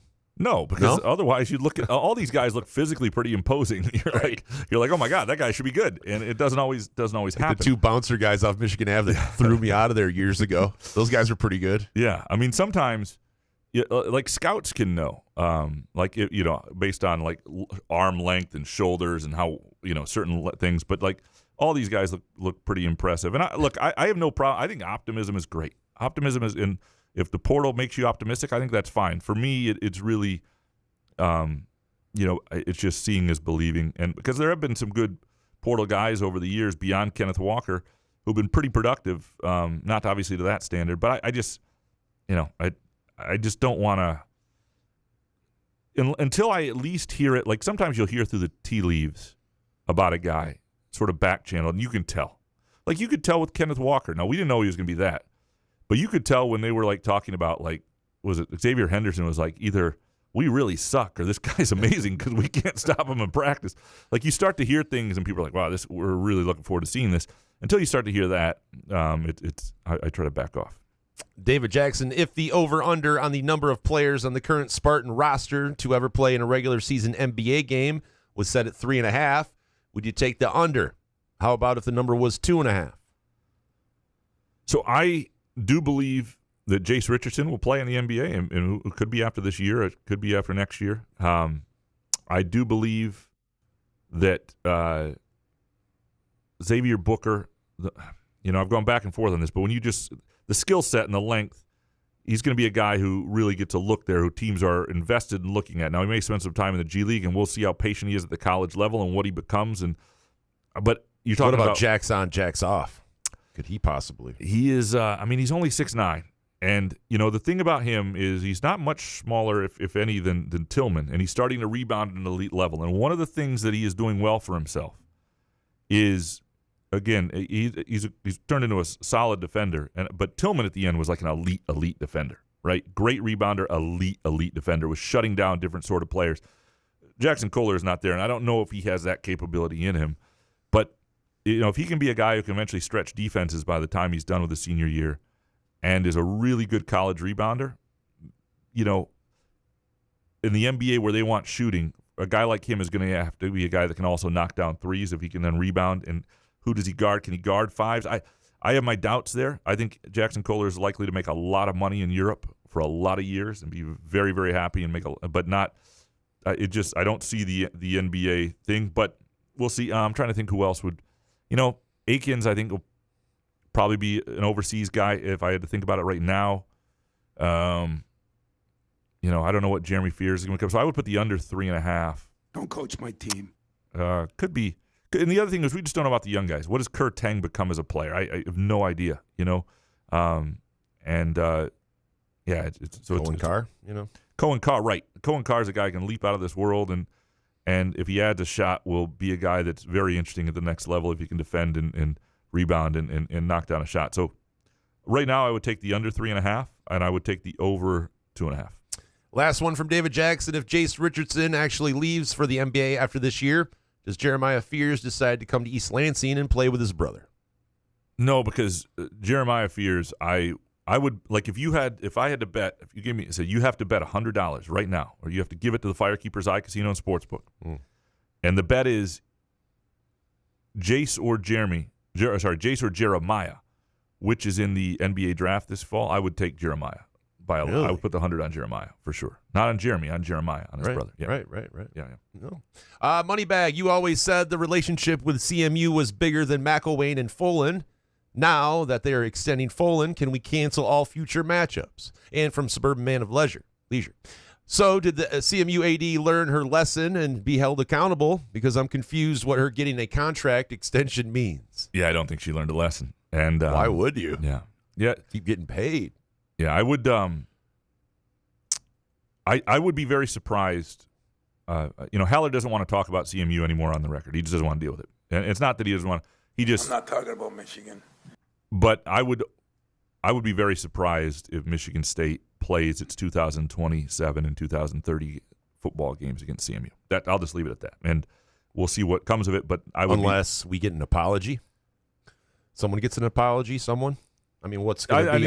I think some circumstances probably would have to change for those games to be played again. This is not Haller on the record saying it. This is just me reading the tea leaves and reading where I think his head is. But this is not him saying it. So there could be back channel conversations that have happened since. But my hunch is that. Suburban Man of Leisure. Is there more to Leah Johnson losing her job than the results on the court? And from Bleed Green, did it surprise you that Haller and Leah Johnson went separate ways after this season? It did surprise me. I didn't see it coming. I think it's not a wins and losses thing. So I don't know exactly what it is entirely. I don't. That's something that'll probably come to light to some degree. It's not something that nobody's going to not look into. But you think about it. I mean, she didn't have a great year, but this was a Haller hire. And she was taking over a program that needed to be rebuilt, and having really one season that fell below expectations is not the volleyball job. Is not enough to lose your job. Put it that way. Suburban Man of Leisure. The underappreciated part of the Santa Rube story is the third person in the bedroom. The baby, the kid, the baby, the infant. Well, at least it was a baby and had no idea what was going on. Like, we're talking like an infant. Yes, dude. Like on her hip when she came out of the bedroom, the kid was on the hip, so it had to have been under a year. At least you hope it's under a right. year. And I'm like, where's the baby's dad? Like, what do we? Yeah. Well, who knows? Okay. Well, I think we're in Chartucky. You got your cousin over there. Totally. I did the math. Yeah, I'm just saying, like, there could have been a scenario where the dad came over to look for the kid, and my stupid cousin's in there, and it could have got ugly. Yeah, that's what I mean. Like, he really put me in danger here. Yeah, no, it could have gotten. I'm glad for you. You got out of there. Yeah. What a way to go. Yeah. Mark, is Jason going back to prison for leaving the pump unattended? Will the show be on hiatus until he serves his time? That's actually why we're taking 10 days off over the break. Got to do a bid. Yeah. During Christmas. Boy, the way that her voice sounded, you would have thought I committed a felony, though. Good God, man. Yeah, no. By the way, just so people know, this is our last show until ever. January 2nd. Right now, I think is the plan, which is like the Thursday after January 1st, obviously. It's a Thursday of that week, though. We get it. So we'll come back there with more Groovy Donut Twitter questions. But that does not mean you have to be absent Groovy Donuts between then and now. Groovy Donuts, again, is also not only open through this Sunday, 7 a.m. to 1 p.m., they're open next Friday, so 2 days after Christmas, the 27th through the 29th. And they will also have, and I'm going to mispronounce this, but next Friday, the 27th through 29th, 7 a.m. to 1 p.m. in both locations. For Hanukkah, the Savanyot. I fucked it up. I can't know how to do it. What a ramp up. Yeah. I knew you were going to bomb it with the ramp up you just did. They're really good. Those are available next Sunday, the 27th through 29th, as well as all their Christmas and December. Say it again. Donut. I'm not Sauvignon? Sauvignon. We did this once, and I thought I had it right. Sauvignon. See, now I'm just getting offensive. It's not. I know. Is that an accent with that? It's not good at all. Oh, man. Apologize. But and also, if you're not around to get Groovy Donuts, you can always get the gift card, the gift of Groovy Donuts. For every $50 you spend, $10 gift card more. So that is a great offering from Groovy Donuts. Mick Nick next. I agree. Price gouging for bottled water everywhere, including airports, is borderline criminal. I'm confused about this smashed down water bottle Jason cites as being necessary for the airport. Too many MGs before hitting DTW? Well, yeah. Grab a Nalgene fake Yeti and fill up. Care to expound? Thanks, guys, for all the work on the show, and hope everyone has a Merry Christmas. Merry Christmas, Big Nick. So, yeah, I think I was struggling with this, too. If you missed, was it the midweek show or Monday show where you were talking about a water bottle would have to, like, scrunch down. Like, you could have an actual water bottle. You just can't have it full. You can have, like, a Nalgene or something. You can put it in a backpack, and you can fill it up at these water areas. Don't take his take. I'm saying it exists. Like, I know, but you're hopping on as if you're, like, all, high and mighty now. Where was this shit? I have just watched my wife do this a million times when we go through this. We go immediately through airport security. She goes and fills up her water bottle then. Okay. And at these little stations. Maybe I didn't know that. I don't know. I have a real Yeti. I mean, I can bring a Yeti. So you're saying bring an empty Yeti cup. But then I got to bring an empty cup. Like, can you just make the water $2 so I can buy a bottled water? I like to get into the airport gift shop. I like to get a candy bar, maybe a golf magazine, and a bottle of water. I don't want to have to bring an empty Yeti cup. I'm just saying, can we just universally change the price of MFing water everywhere and not make it $8.50? Why are we all just accepting of this is all I'm saying. I get it. There's other options, but I'm a creature of habit. I like my simple things. I don't want to have to bring in an empty cup and whatever a Nalgene thing is, That's all I'm saying. I know there's better options. Yeah. I'm saying the Smash, I think my wife has one, and that's what I was thinking of. Yeah, no. She told me she has. Elizabeth has a tea kettle like that unscrunches and you plug it in. Why do we have to act this way? I don't understand. 9/11 was a long time ago. Can we switch some of these rules to where it's not so strict and $8.50 waters at the airport? And the airport really bothers me because they have you over a barrel. They tell you can't bring shit in and then charge you $8.50. Oh, you're thirsty? There you go, Dick. Or it's DTW water. There's a great Seinfeld routine about airports and do they not know the prices in the rest of the world? And I know he's been doing it for 30 years. Yeah, everybody knows the airplane bit from Seinfeld. You know me. I like bits that are told over and over and over. It's what I do. Seinfeld's your guy. Yeah, no, it's why you want to have a few MGs in you and maybe carefully pack some groovy donuts when you go through the airport so that you can. We shouldn't suggest that actually on here. I don't want to get in trouble for anybody. I'll bring. But I wish there was just like a Pure Options right when Groovy Donuts too, but a Pure Options right when you walked in an airport. Just immediately, that security was hell. Everything was hell. Let me have some Pure Options. And by the way, if you're listening to this show, I hope you have MGs in you. And if you're about to go through the holiday season and host family, or you're just having a good time and you really want to maximize this holiday season, or even as a gift to the right person in your family and your life. PureOptions.com for location information. 3 in the Lansing area, Mount Pleasant, Muskegon, Detroit, and they are in the middle of their 15 days of holidays. If you go to PureOptions.com, you can see their deals, events they have coming up, and join their Pure Perks loyalty program. Let's take a really quick break. We come back, we'll dig back into your Groovy Donut Twitter questions. Couch of the Rube.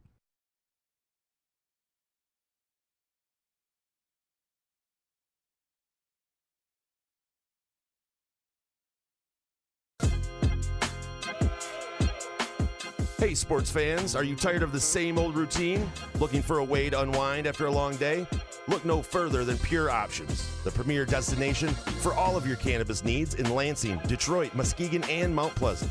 Whether you're cheering for the Lions, Spartans, or the Wolverines, Pure Options has everything you need to elevate your game day experience. Mention Couch the Rube when you visit Pure Options and get a Pro Grow 8th with a $50 purchase. It's our way of saying thank you for being a loyal listener. Swing by Pure Options today and elevate your cannabis experience to a whole new level.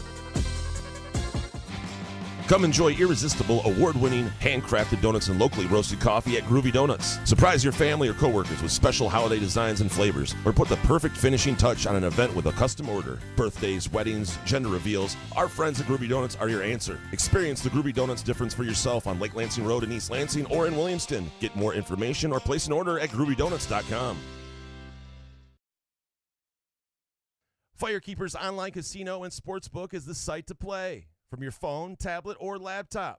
Get in on all the football action with pre- and in-game wagering. There's showdowns every week in football that you can't miss. Plus, the college and pro hoops are red hot, and the pucks are cool. Get your first casino deposit and sports wager matched up to $500 each. Terms and conditions apply. Must be 21 or older and located in Michigan. Gambling problem? Call the Michigan Problem Gambling Helpline at 1-800-270-7117. Find Couch and the Rube podcasts on Spreaker, iTunes, iHeartRadio, Spotify, YouTube, Facebook, Google Podcasts, CastBox, and the Rube's favorite podcast addict. I'll be stoned for Christmas. Couch in the Rube, presented by Pure Options, Crafted Cannabis, and our Friday afternoon show brought to you by our friends at Firekeepers and the Firekeepers iCasino and Sportsbook app. Back to your Groovy Donut Twitter questions. Chris, next, which of these changes has done the most to harm college athletics? Conference realignment, unlimited transfers, transfer portal, NIL, revenue sharing, and Diego Pavia's JUCO ruling? This is a really good question here from Chris because it's a lot of stuff that's happened here. And I would argue that the biggest harm was the system that was created that was sort of oppressive and so far the other way that made, Miles Bridges' family getting a $40 meal from an agent like a crime against humanity, right? And we just had this for so many years. I was part of it. You ripped Kentucky or Kansas basketball for cheating, and it wasn't an even playing field when they did. And they deserved, everybody should play by the same rules. But so this is a reaction to that. So what's done the most harm is, I would say, the previous system, which wasn't, for too long, wasn't progressive enough. Like, this could have been eased into over years if people had been a little more, instead of just have this rigid policies forever, and then you get this reaction.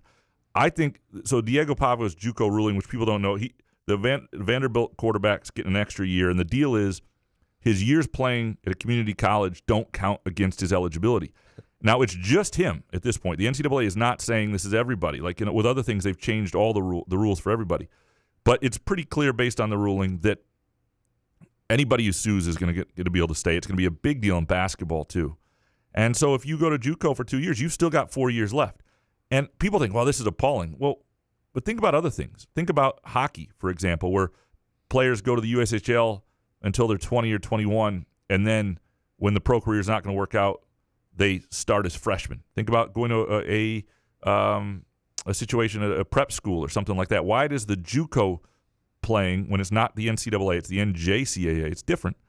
Why does that count against your eligibility clock? So even logically, it's going to be hard for this to not be something people can do. I think in basketball, it has the potential to change the game quite a bit and be a place that younger players who aren't getting the looks they want to go play for a couple years because it doesn't count against their eligibility, or go play for 1 year. You don't have to play 2 years at a JUCO unless you need to. If you're a kid who academically didn't do well, you need to graduate a junior college to be recruited. But for a lot of kids, if you're just a kid who graduated high school who needs it for development or not getting the looks you want, you can go for 1 year to a junior college and then start your clock. And I don't have a problem with that. You can stay home and go to Lansing. But is there a way we can put it won't happen, but a cap on it? Because just like seeing 28, 29-year-old guys in college athletics just annoys me. Again, this is why we eventually have to reach collective bargaining. There have to be rules, but the players, the athletes are going to have to agree on them. And I think until we get to those, to me, it's the biggest thing that's threatened it. I don't know most harm, but it's the combination of the unlimited transfer portal with NIL and what that's created. The revenue sharing, I don't think is a problem. I think that probably should have been around for a while. And the thing I would push back on would be the transfer portal stuff, which you'll never be able to now. But I would, I think the only way to counter that now would be to have multi-year contracts, which maybe you'll be able to do, that are bargained, or through the contracts that players sign with, NIL or whatever. I think trying to get players to agree and commit to a couple years or things like that would be the way to go to try to fix these. DMB, what changes would you make to NIL and the transfer portal? And from Jake Hawkins, what is your absolute no bullshit way to fix this messed up way college sports is? Particularly football with the transfer portal, enrollment, recruiting, scholarships, and NIL. So the first thing I would do is admit that the unlimited transfers, and even the transferring without sitting out, like transferring without sitting out was not a punishment. You're talking about, as long as these are tied to college athletics, you're getting a free year of school, you were getting to go someplace, develop, all that stuff. And I would just push hard on that. You're probably going to lose it in a lawsuit, but I would start to wish I could put that back in the tube a little bit and try to limit the number of transfers and immediate eligibility that still existed and push on that. I would pick one thing. You're letting everything else go. I would try and pick one thing and go hard on that. But the big thing is, what I would do is, because there are limitations, you can't just wave a wand, and some of this stuff isn't fair, and revenue sharing is probably fair for the athletes based on how much money's coming in, especially football players. And I would start to have really frank conversations about things too. Men's basketball brings in some money. It pays for another sport, but it is not the driver of athletic revenue that football is. Men's basketball is a very small portion relative to that. So football deserves most of this if we're going to just do it that way. And I would start to have those frank conversations so people understood the only reason that the revenue sharing has existed is football. And then I would really start to try to work towards collective bargaining, towards agreements with athletes that are beneficial to them and the schools, because it doesn't help athletes if you have guys taking up all the scholarships who are 26 years old. It doesn't help the 18-year-old kid coming in. They're not going to want that either. There are a lot of reasonable things I think could be bargained. The option for a multi-year scholarship where you're hooked to the school unless your coach leaves or something, but they're also hooked to you. They can't run you out. 2 years, 4 years, whatever you want to sign and agree to with them. Those sort of options I think would be really good. And then you could do the 1-year deals as well where everything was at least a year. So if you come in, you're not leaving until the next year. You're not coming in January and leaving in May. You're not coming in August and leaving in January. And that would help build rosters and people know what they have. I might even get rid of the transfer portal. When your contract's up, your contract's up. And that would help kids sort of understand that too. You got to sign a new deal. And you could sign a new deal before the end of the year like you can in a lot of pro sports. I would just start to look at things a little more outside the box. I would start to look at the calendar with the academic calendar, which is tricky. Like you have playoff games tonight. And Indiana, and this weekend, this is finals week for almost all these schools. Indiana, I was listening to a podcast yesterday with Dan Wetzel and Pat Forty and Ross Dellinger, and they were saying that Indiana had to move 140 final exams this week because they didn't want final exams on this Friday, the day of the championship game. Like it messes with the How whole do they school. do that? I'm just saying we don't even consider the fact that this is still school. But you can do it online, right? But, too. no, Does it really throw everybody off? They're talking other students. They didn't want any of their students taking finals on this Friday because it was a playoff game on campus at Notre Dame. I don't know. There's a lot. I would just start taking bigger swings and bigger conversations and stop being so reactive. DMB, what changes would you make to Spartan Stadium and the game day experience? We talked about this. If you could fundraise it, I would build something that made the East upper deck a more appealing place, and if you put some sort of roof over that even extended a little bit over into the lower deck too, I think that would become an appealing side for people. And what about tailgating? There's a lot of rules in the tailgating. Could we loosen those a little? And yeah, you want to make it more of a party. I mean, there are police implications with that. Like all this stuff costs money.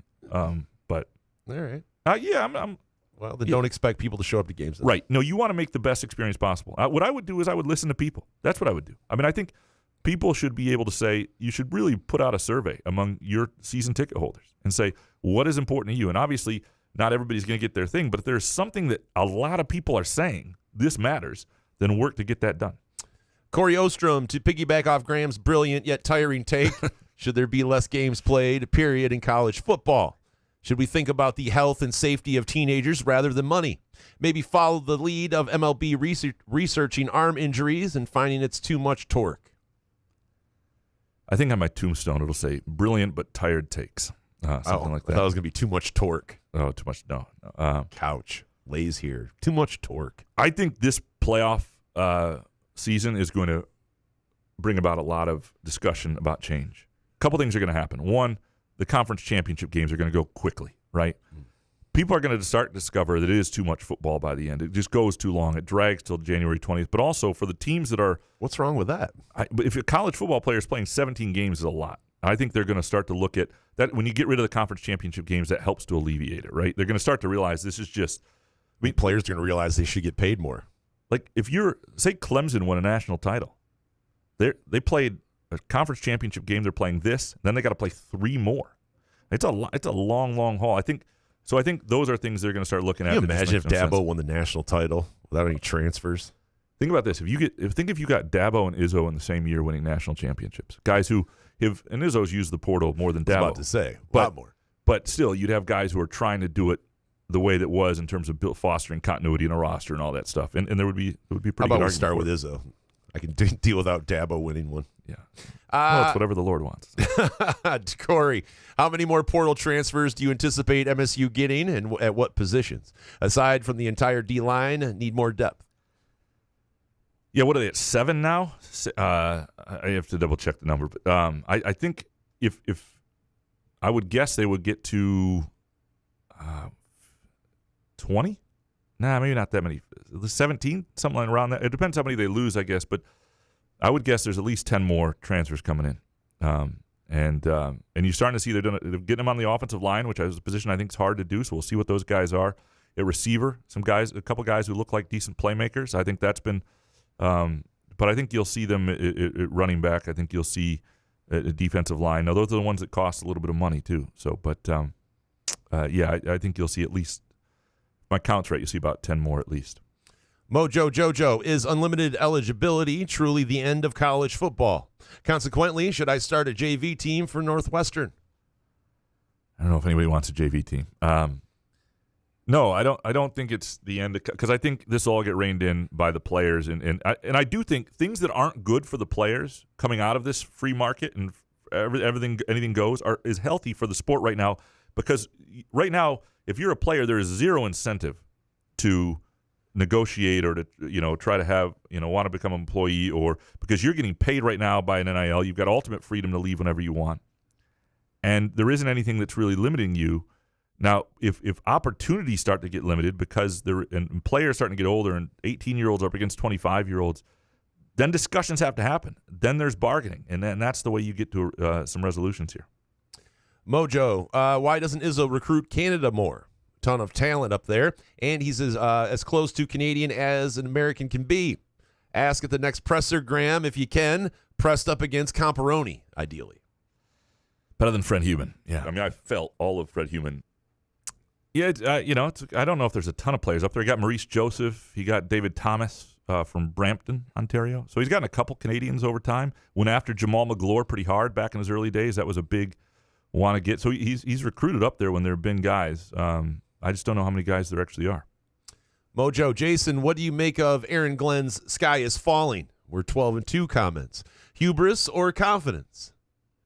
I kind of saw the clip. I think if that's what you're talking about. Yeah, I mean, what is he supposed to say? I mean, it did feel like the sky was falling, and especially if you listen to Valenti and him talking about how players are dead and this guy's dead. Like, I listened to Monday and I'm like, what the fuck am I listening to? I mean, like, I understand it's not the sky is falling. We are 12-2, right? We still have a fighting chance as long as I said you keep Goff, you keep Brian Branch healthy, we have a shot. Right? We're going to get some guys back here in the coming weeks. It does suck right now, but I think that we're in the playoffs. Like Aaron Glenn said, we're in the dance.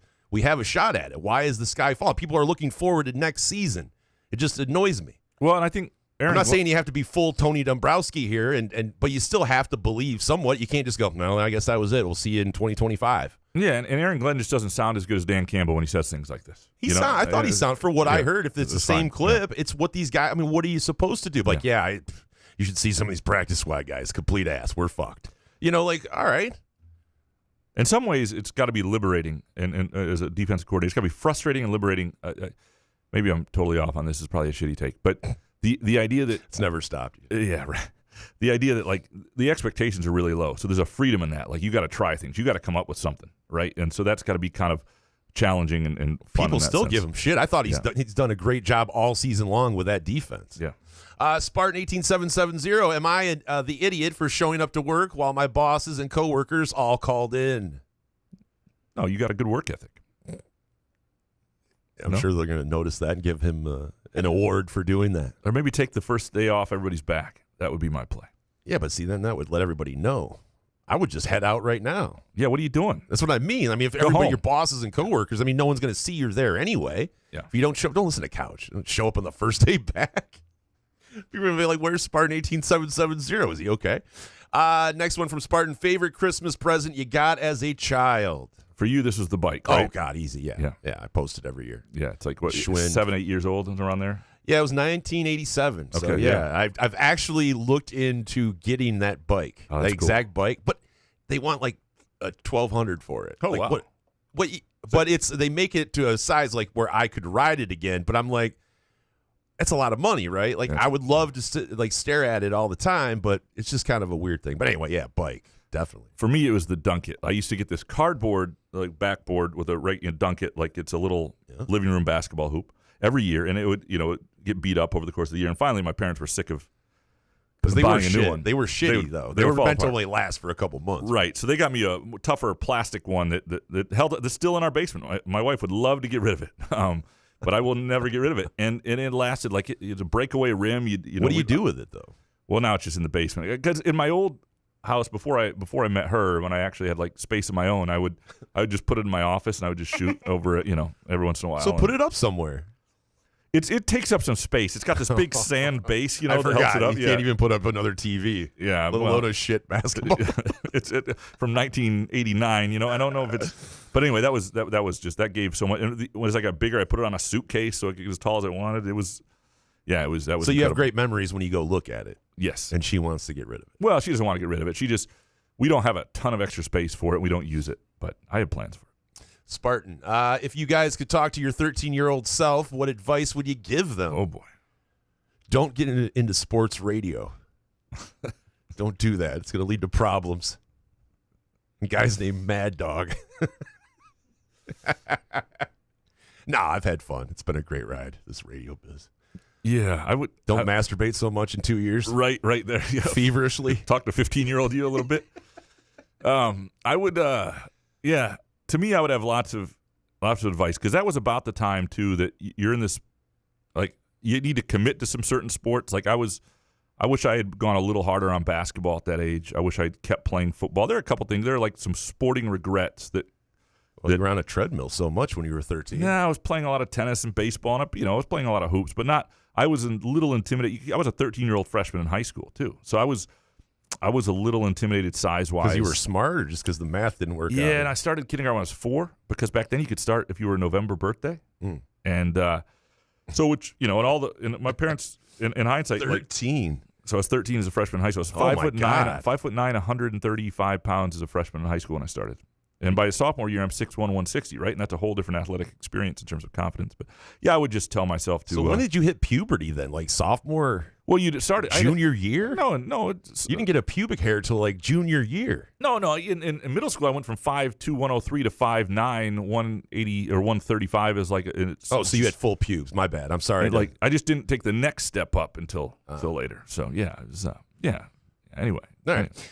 Andrew Gauthier, given the way the MSU basketball schedule lines up for Izzo's squad and Booker continuing to develop into the guy we thought we were getting last year, does that open the possibility for a Big Ten title and tourney run?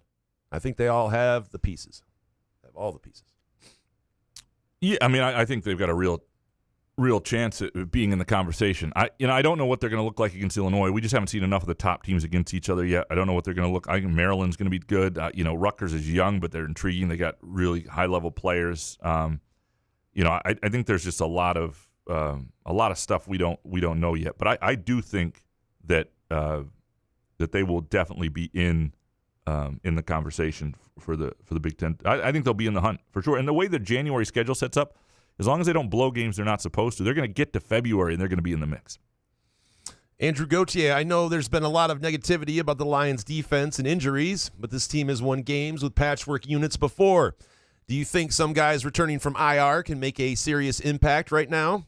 There's opportunities now for Iffy, Mosley, etc.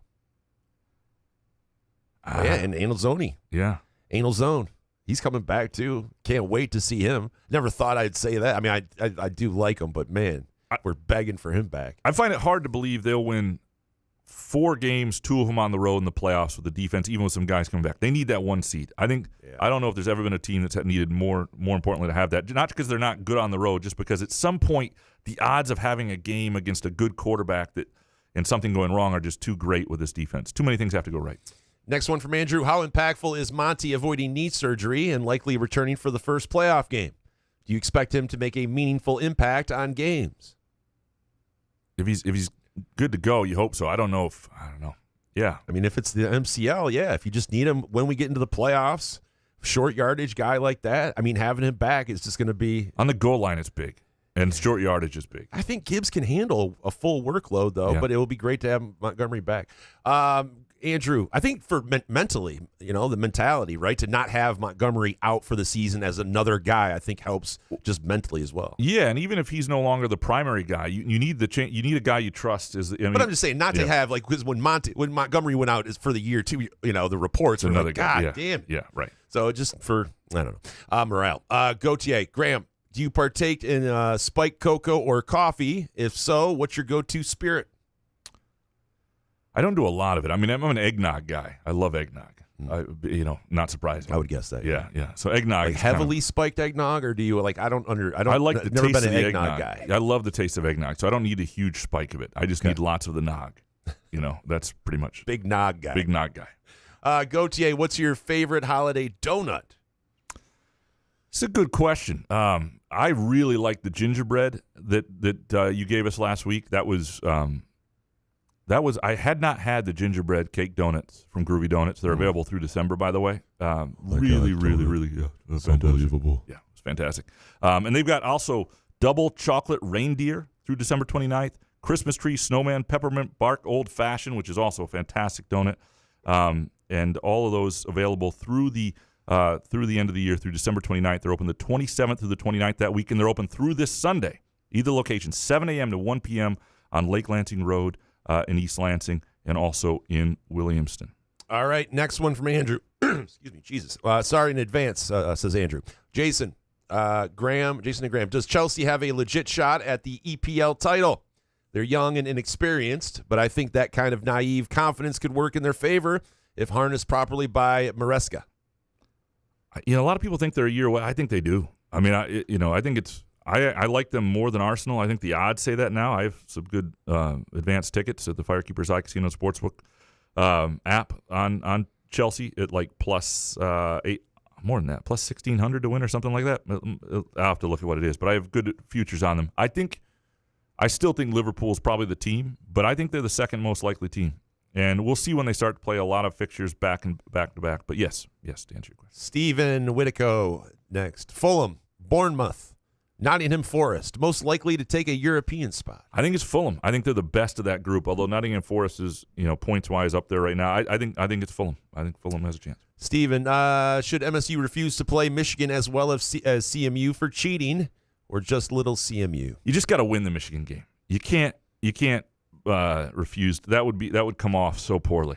It's a rival. Nobody wants that. The money's not there. You can't refuse. We refuse to play. Yeah. I'm sure everybody would be like, "Oh, well done." Stephen, if Elizabeth wanted you to kiss Rube for her Christmas present, would you? Absolutely. I will do. Out of here. I will do anything. Well, what do I get out of that? You'd have to deal with it because I do anything my wife wants. Jesus. She gets. So if she wants me to kiss Jason, you go up on Fred Human. If she wants me to kiss Fred Human, all of Fred Human. It would be a rough night, but guys are already close. I would do it. Yep. In comp. MCV for the 12 days of Christmas Santa Rube gave to me 12 groovy donuts, 11 tracks of Hoff, 10 grams from Pure Options, 9 weeks in county jail, 8 packs of baseball cards, 7 stories worth telling, 6 cans of non-alcoholic beer, 5 packs of edibles, 4 college refs are ass shirts, 3 straight wins at Lambeau, 2 bets that hit it on Firekeepers, and 1 Detroit Lions Super Bowl ring. And also 0 kids. Appreciate both of you. Have a Merry Christmas and Happy New Year. Appreciate you, MCV. That was very nice. Very well done. Yeah. And also 0 kids. Absolutely. I'm going to remember that on Christmas Day. I'm by myself. It's going to be great. C-Dubs91, is there an official response when someone says go Lions to you in public? Yeah, fuck yeah. Yeah. It's not like go green, go white. Like, it's just go Lions. Hell yeah. Fist bump. C-Dubs91, is Kevin Beers the most annoying PA announcer you've ever heard? He's the Oakland announcer, and I think he did the NCAA tournament there. I don't find him annoying, but I wasn't paying attention close enough. So I need to hear this. How bad is this guy? Yeah. I would be curious what made him annoying. Yeah. I did. C-Dubs91, why do the MSU Hoops jerseys have a JF patch on them? It's for Joel Ferguson. And so the trustee and longtime donor passed away. Yep. Yeah. C-Dubs91, if zone defenses are hard to play against, why don't more teams implement them? They want the sport to continue to exist, I think.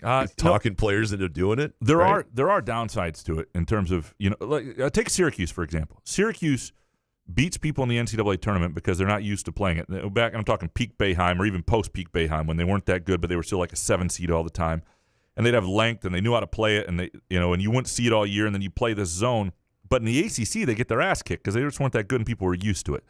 There are flaws in zones if you see them all the time, and they're harder to rebound out of. I think there are lots of things that aren't as good about them, but when they're just here and there, they can be difficult to play against. And the other dynamic with Oakland is it's a huge game for Oakland, And they've always got, enough guys, and it's an NBA arena. They're looking to show up and show out, and this is one of their biggest games of the year. And I think that's always a factor as well. Richard Kane, Graham, what is your criteria for retweeting transfer portal news? Oh, yes. Tell us the rules. I don't know. People love when you tell rules. I just got to be on Twitter. It's got to feel like an important enough thing, and then I do it. And he's got to be on his laptop because he's deleted the app from his phone. Which is actually becoming a real problem. We'll have to see if they can. It's a problem. Yeah, as you sent me someone's tweet via DM from fucking Couch and a Rube account to my Twitter. I'm like, will you just text me? I can't do that. And even I used to be able to tweet out from the show account on my computer as the show was starting and retweet from my account on my phone, and I can't do that. It's like everything sounds exhausting to be woke. Is all I'm saying. Wokeism is exhausting. Good Lord. Yeah. Richard Kane, when you say on the treadmill, do you mean that you place your chair on it to get higher for a better view of the TV? No, I like to walk. I like to walk and watch. That's my thing. Some dude, if college athletes will have unlimited eligibility, how many of them will approach infinite knowledge of the universe? Learn everything there is to learn. Become super geniuses. Will this change humanity forever? Just a smarter population due to 26-year-olds still in college. They don't have to go to class, though. Yeah, no, what's the point of that? Just going to be a lot of guys taking advantage of the college life when they're 26 at the bar. I'm jealous of it. More power to you. Some dude, do you guys care if people use burners? My daughter got mad at me because I called out some people, so I switched to some dude. I don't bother with interacting much anymore, except for this stuff. So who cares about some dude? I guess if people are going to be jerks to others, you should be a man about it, even though that whole concept within the Twitter sphere is so preposterous. It's not like you're face-to-face ever with these people. I feel like Couch. Sorry. I feel like if you're not willing, you should think about if this is something you wouldn't send in an email with your actual name on it, then you probably shouldn't tweet it. That's what I would say. Or if it's funny. As long as you're not coming at someone and just calling, calling them straight names. But you would send send a funny email to somebody. It might not be a work email, but you'd send a funny email to somebody, to a friend. But I would send something funnier if it was more anonymous, I think, to try to go for the funny. Yeah. Because some people you can't, with an email, it kind of gets weird sometimes. So on Twitter, I don't mind it. I don't care whoever you are on there, as long as it's funny and you're trying to be if you're part going to of a go group after somebody, though, if you're going to go after somebody, use your name. That would be my thing. Yeah, Dominic does it. It's fucking hilarious. It's the best. Some dude, just for you, Couch, if you ever do a story on LCC baseball. I coached one of the pitchers throughout his youth. He's really good. He uses my real name, though. We'll just call you some dude in the article when we quote you. That'll be better. Some dude. Mrs. and Mrs. Fart Soup today. Yeah, some dude. Yeah. Matt C. Graham, how am I out of line for calling the MSU football program a train wreck under Haller? Let's go down the list. Mel Tugs-a-Lot, extension, outscored 88-24 to Indiana and Rutgers teams. Harlan Barnett almost went 2-0 against the D-line. The D-line had 0 sacks in 6 straight games. Are you editing Matt C's? Sorry, I might have tried. Are you trying to censor Matt C? I'm not trying to censor Matt C. Are you taking Christ out of Christmas? I'm not taking Christ out of Christmas. Wouldn't do that. Look, but here's the thing I would say. You say, here's the line where you lose a little of the argument. They outscored 88-24 to Indiana and Rutgers teams Harlan Barnett almost went 2-0 against. He didn't play those. Harlan Barnett didn't almost beat this Indiana team. It's a way better team. You see, it's just that tweak of misinformation that takes – I'm not saying you're out of line. I'm just saying there's a little bit of information. Indiana is playing in the playoffs tonight against Notre Dame. That's not the Indiana team Harlan Barnett almost went 2-0 against. Matt C. Graham, is the reason you love Haller so much is because he's the neighbor you wife swap with for those long late-night walks? Jason, don't let him delete this question. I didn't delete it. Jesus. I love you, Matt. No, Is it, though? No. Haller did obviously go to my high school.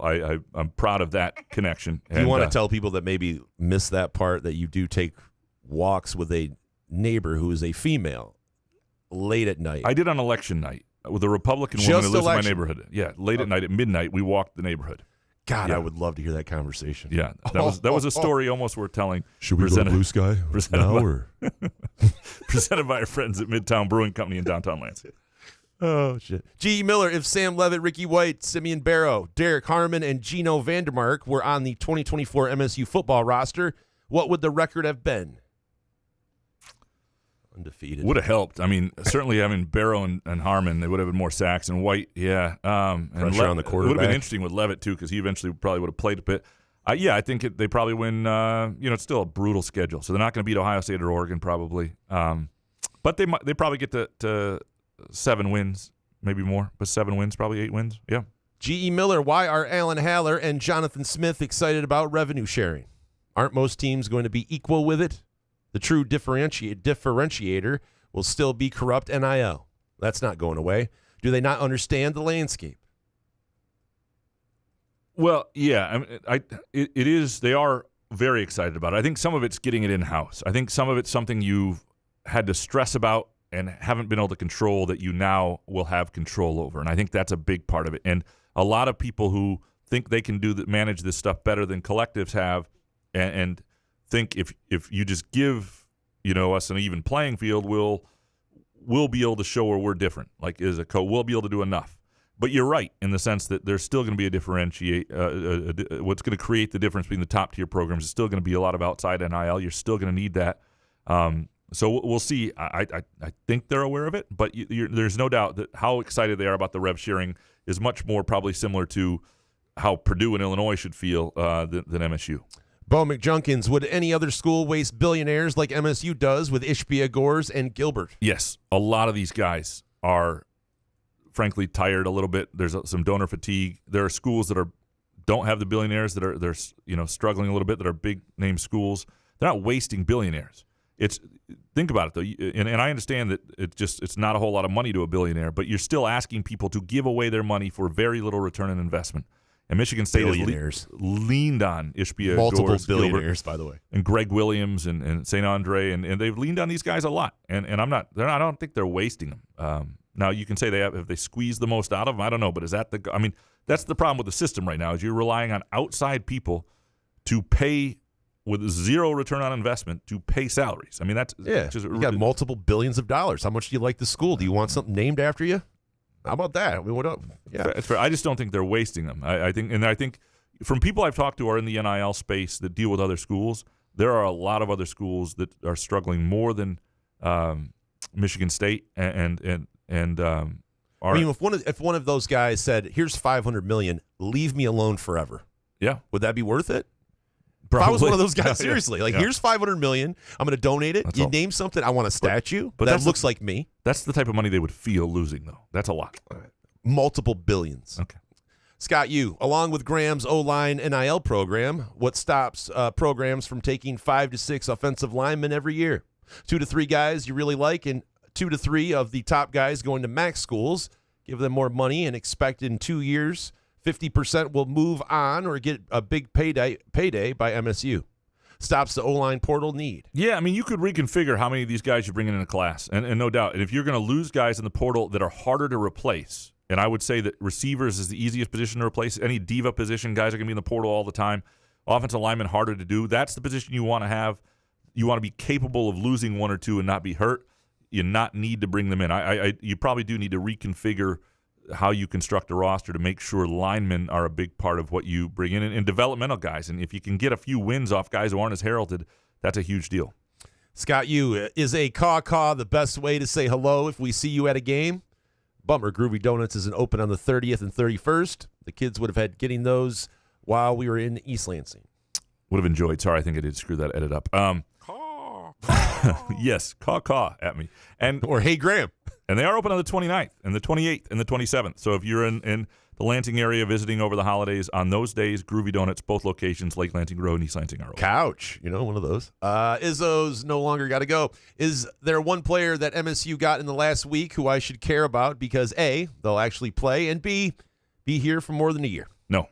I'm not saying you shouldn't care. I think both receivers are intriguing. I think the fact that they've gotten offensive linemen is interesting, and so I think there are guys who are, if you care about Michigan State football, should care about. But in terms of knowing what they'll do for sure, and be more than a year, I'm not going to tell you to do that. Ryan speaks. What are your thoughts on Rich Rod going back to West Virginia? Seems like he's probably going to get fired in 2 to 3 years. Yeah, he never should have left in the first place. It was a perfect match. That's originally. What he said. Did you see? Is that what he said? Oh my God, it's so cheesy. He's like standing in front of one of the trophies or something. I should have never left here. That guy had it rolling back in 2007. Right, exactly. And to be honest, so many things got set in motion by West Virginia getting upset by Dave Wannstedt and Pitt that year. Because if they don't, and West Virginia's in the national championship game, which they would have been, then he never gets the job at Michigan. West Virginia might have won a national title, and that whole dynamic changes. Maybe he does stay. Maybe who knows what would have happened, but them losing allowed him to leave. Thomas, what team do you think would be the funniest to watch unravel completely in the college football playoff? It's got to be Penn State. Yeah, most fun. Penn State or Ohio State, Ryan Day. Yeah. But I think with Franklin screwed me out of so much money this year. I'd laugh my ass off. Ohio State would be entertaining. Yeah. Thomas, why don't the Pistons bring back the red piping on the uniforms? Current ones look a little like practice jerseys to me. Hope you both have a great holiday. Appreciate you. Thanks, Thomas. Yeah. Red piping. Yeah, those were kind that? of fun as an Yeah, you remember those little alternative uniforms back in the Allen Houston days? Oh, I think? God, Yeah, the teal? Yeah. No, they had a red Burgundy. one, too. Yeah. I don't know. Oh, God. Yeah, those are hideous. Ken Chu, is there some driving school somewhere where they teach you to slow down just before you're done passing someone? Yes, it seems to be. That's what they do. Yeah. It's called the St. John's Michigan Drive. I mean, they do it all the time. Professor, if you woke up tomorrow and you had switched minds with one another, oh no, Graham Couch and Jason's body and vice versa, what would your next 24 hours look like? Trying to find a suicide pod. Oh, jump in. No, I'm just kidding. I would definitely. I don't think Elizabeth would have a lot of fun. I think me and Therese would really get along. Oh, I'm sure. Yeah, it would be great. Yeah. Yeah. You're a little too much like a chick for her, I think. Yeah, it'd be good. You'd have to be a man at some spots. The mouse thing, she'd probably laugh at. Yeah, if there were any You're mice scared in of it, I mouse. would just hide in the car. It'd be good. Yeah. Sparty89, semi-related to your rants on fouling in college hoops. Why keep track of personal fouls? Who cares if a guy is a hack? Scale the foul shots so a team that commits a lot of fouls simply puts the other team on the line more. Over 10 team fouls, and it's 3 to make 2 or 3 foul shots. Yeah, there are ways to do it. Yeah, there are other ways to do it, and maybe they do get creative. I just think going to 6 fouls is the easiest one, though, and I don't think it would affect the game a whole great deal other than keeping the best players on the floor. Aiden's child, in addition to Santa Rube, can we hear the story of Graham getting fired from a news job for calling out an improper relationship? I'll try to do this really quickly here. All that happened in college, I used to date was dating the managing editor of the student newspaper, and there was an inappropriate relationship between her and the faculty advisor. And I don't know if I called it out, but I was I was at a bar one night, and it was just her and we had 2 groups of friends, my group of friends and her group of friends, and I began to insult her a little bit. I had a little bit to drink. Whoa. And the faculty advisor threatened to punch me outside. And I somehow got in a little bit of trouble. I got fired. Then they sort of looked into their relationship from people above me at the school, and he was let go. So he is no longer alive. And she Did and you I push have him long since downstairs? made up. It was not a big deal. But I was fired, and then 11 other editors walked off the newspaper staff, and we put out our own publication on May 7th, 2001, The Independent Voice, in which I did the first ever piece, I think, on Miguel Cabrera when he was at the Kane County Cougars, a really poorly written piece when he was 18 years old about having $1 million and being from Venezuela and trying to play A-ball and all this stuff. If I had done a better job, I would have, but I was too busy trying to put out the paper. That's a really poorly quick version of what could be a good story if it was told by someone else, presented by Midtown Brewing Company, which deserves better than I hope my I don't stories. die before you, because when you tell stories about Couch and the Rube, you're like, yeah, then the Rube did this, and yeah, he's dead.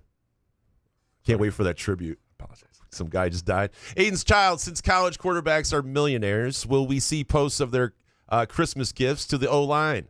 Golf carts, Rolexes, Nintendo sets, at the very least, right?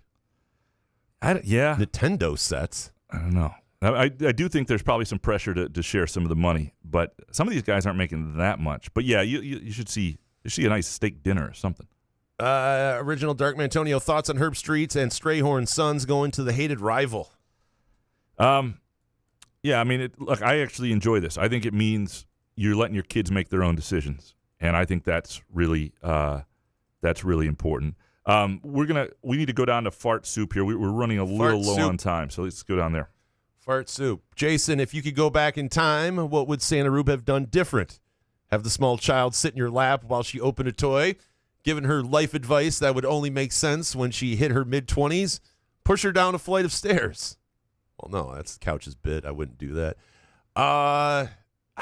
Really, I thought I handled it pretty well in the situation. I don't know what else I could have done there, right? That I would have changed any scenario. My cousin was the fucko in the scenario, so I thought I handled it the best I could with a terrible hangover. Fart Soup, what's the worst gift either of you can remember getting? I mean, it's got to be clothes from. I got some jeans from my grandmother and granddad at one point that were like. They were like almost like MC Hammer pants where they Velcroed in. I had to wear them once to middle school because they were visiting, and that was a rough day. My grandma Nick was really good at getting gifts for me, but like she found out I was golfing, so she would just get me golf shirts and like a baggy khaki pants like every Christmas, and I was like, I want to wear different things. She just kept getting me the same golf shirt. So they meant well. They meant well. Rest in peace. And then she died. Fart Soup, has your wife ever gotten you a gift that made you think, what the fuck was she thinking? Only to grin and say, oh, this is wonderful. I don't think I've ever gotten a really bad gift from her. Have you ever gotten a bad gift? Yes. Okay. She did. Well, no, it ended up being great, but there was these things for my legs for people with beatus that you put on, you strap in, and you plug in, and then it massages your legs to get the blood flow working because people with beatus have terrible blood flow. And at the time, and this was like years ago, I'm like, what the fuck is this thing? I mean, because it was expensive. And now I use them pretty much every other day, so I love it. It's yeah. So that's not a bad. Yeah. It's a good gift. One Ball Baney, bigger dilemma: the sweatpants boner or the bathing suit boner? Depends where you are, really. Yeah. I mean, the sweatpant boner at a strip club. I mean, it might get you thrown out. Bathing suit boner at a pool might get you arrested. Yeah. Neither is good. No. Yeah. Neither. One Ball Baney, will we get 2 Big Ten teams into the Final Four in football? Right, because Ohio. Who plays? Does it be? No, I don't think so. I do not. Well, actually, I don't know. That's a good question. That was a horrible answer. I apologize. Now I'm thinking about Penn State's path is pretty easy. Yeah, we might. Let's say yes. One Ball, favorite toast with breakfast: wheat, rye, sourdough, pumpernickel, or white? My favorite toast is French toast with breakfast. French toast. That's fat. Neurotic Pants, Jason, what's your favorite musical theater production? I know you have strong opinions about this. I don't like any of them. It annoys me when I see a preview for one. You would enjoy Hamilton, right? I would not. No. Yes. No, I've seen a preview for. I don't like the singing, singing. I just hate it. It annoys me whenever I see a preview. That's one thing you and T could go do when we switch brains or whatever. Good production of Mamma Mia or Godspell. I think you would be into it. Just keep me out of it. I don't want any Maybe part. Rent. Jesus. Yeah. Let's go down to. On the fly. Yeah, sorry. We got to go down to Hans because we just got to wrap up here. Let's get to this one. Is a prostate massage overrated? We should skip that one too. Thanks, Hans. If your plane broke apart, would you pass out before you hit the ground? I don't know if I'd want this or not. Probably. I mean, like that's what apparently happened to the people in the Challenger. Like they probably had heart attacks before really? they hit. Yeah, Timely. I don't think they exploded. Right? The Challenger's the only one. Yeah. Let's. I think you would die. Pound for pound. Let's. Apologize. We only got a few minutes left before we got to be in the studio. Let's go. Sorry. Let's go down to Jake and then Upper Deck Jerk. A Hawk. How come MSU struggled against an Oakland team that went into Tuesday's game 3-5? Yeah, because Oakland's got a few guys that have been out that were pretty good, and one guy had been out at least, and they hit shots, and they're not. Yeah, they're not a good team. They're not a good team this year. Let me just say that. They're not a great team. The zone defense took a while to get past it, and Oakland played pretty hard and pretty well. Next one from the Hawk. Even though there's a lot of football on TV Saturdays, don't you think it's a little ridiculous that the NFL has games on Saturday? That's supposed to be about the college football playoff games, only in my view. Well, the NFL has always had games this Saturday. I like that the college football playoff is saying we need this Saturday, and we're going to do it. We're going to go head-to-head. And there are only 2 games that conflict, and I think people can handle them. We have lots of people. That's the Netflix too. People have multiple screens. Not this week. This week is just regular games on Saturday because the teams that are playing on Christmas have to play on Saturday to be able to play on Wednesday. And so you've got going up against each other 2 college football playoff games and 2 NFL games that are pretty good and pretty interesting. And but I think people can handle it. I think that's okay. It's only 4 total games. Usually we have way more in football. And I don't. I think it's good for college football to start taking the NFL head on a little bit. Last one from the Hawk. What is your favorite traditional Christmas song? And do you have a favorite cheesy one like Grandma got run over by a reindeer? Well, I think we know mine. Yeah. You're not going to play it? I don't know. What is it? Oh, we got to get out of here. You want to play songs now? Yeah, songs. Oh. Oh, I see. Thank you. Sorry, I got to pee my pants. All right, yeah. Upper Deck Jerk Guy, to get us out of here, what New Year's resolution will you fail at keeping? All of them. Something with my weight, something with my diet. With your takes? Something with my takes, something with my work ethic. Everything will fall apart as it always does. There we go. We appreciate all of you. And if we missed your Twitter question today, and there are a few we missed toward the end, mismanaged the clock because I got in here a little late because of an interview. We apologize. Doesn't mean we don't love you any less. Would happily answer those questions on January 2nd during our next show. We appreciate all of you again for producing us, and wish you a Merry Christmas and Happy New Year and good health and take advantage of Pure Options over the next couple weeks. Is here for you. Take advantage of Groovy Donuts. Go to groovydonuts.com. Take advantage of the Firekeeper's Eye Casino Sportsbook. Have some fun. Order a muskox. Just enjoy your life. Enjoy your family. We'll be back on January 2nd with the next Couch of the Rube. Good show, man. Yeah, man.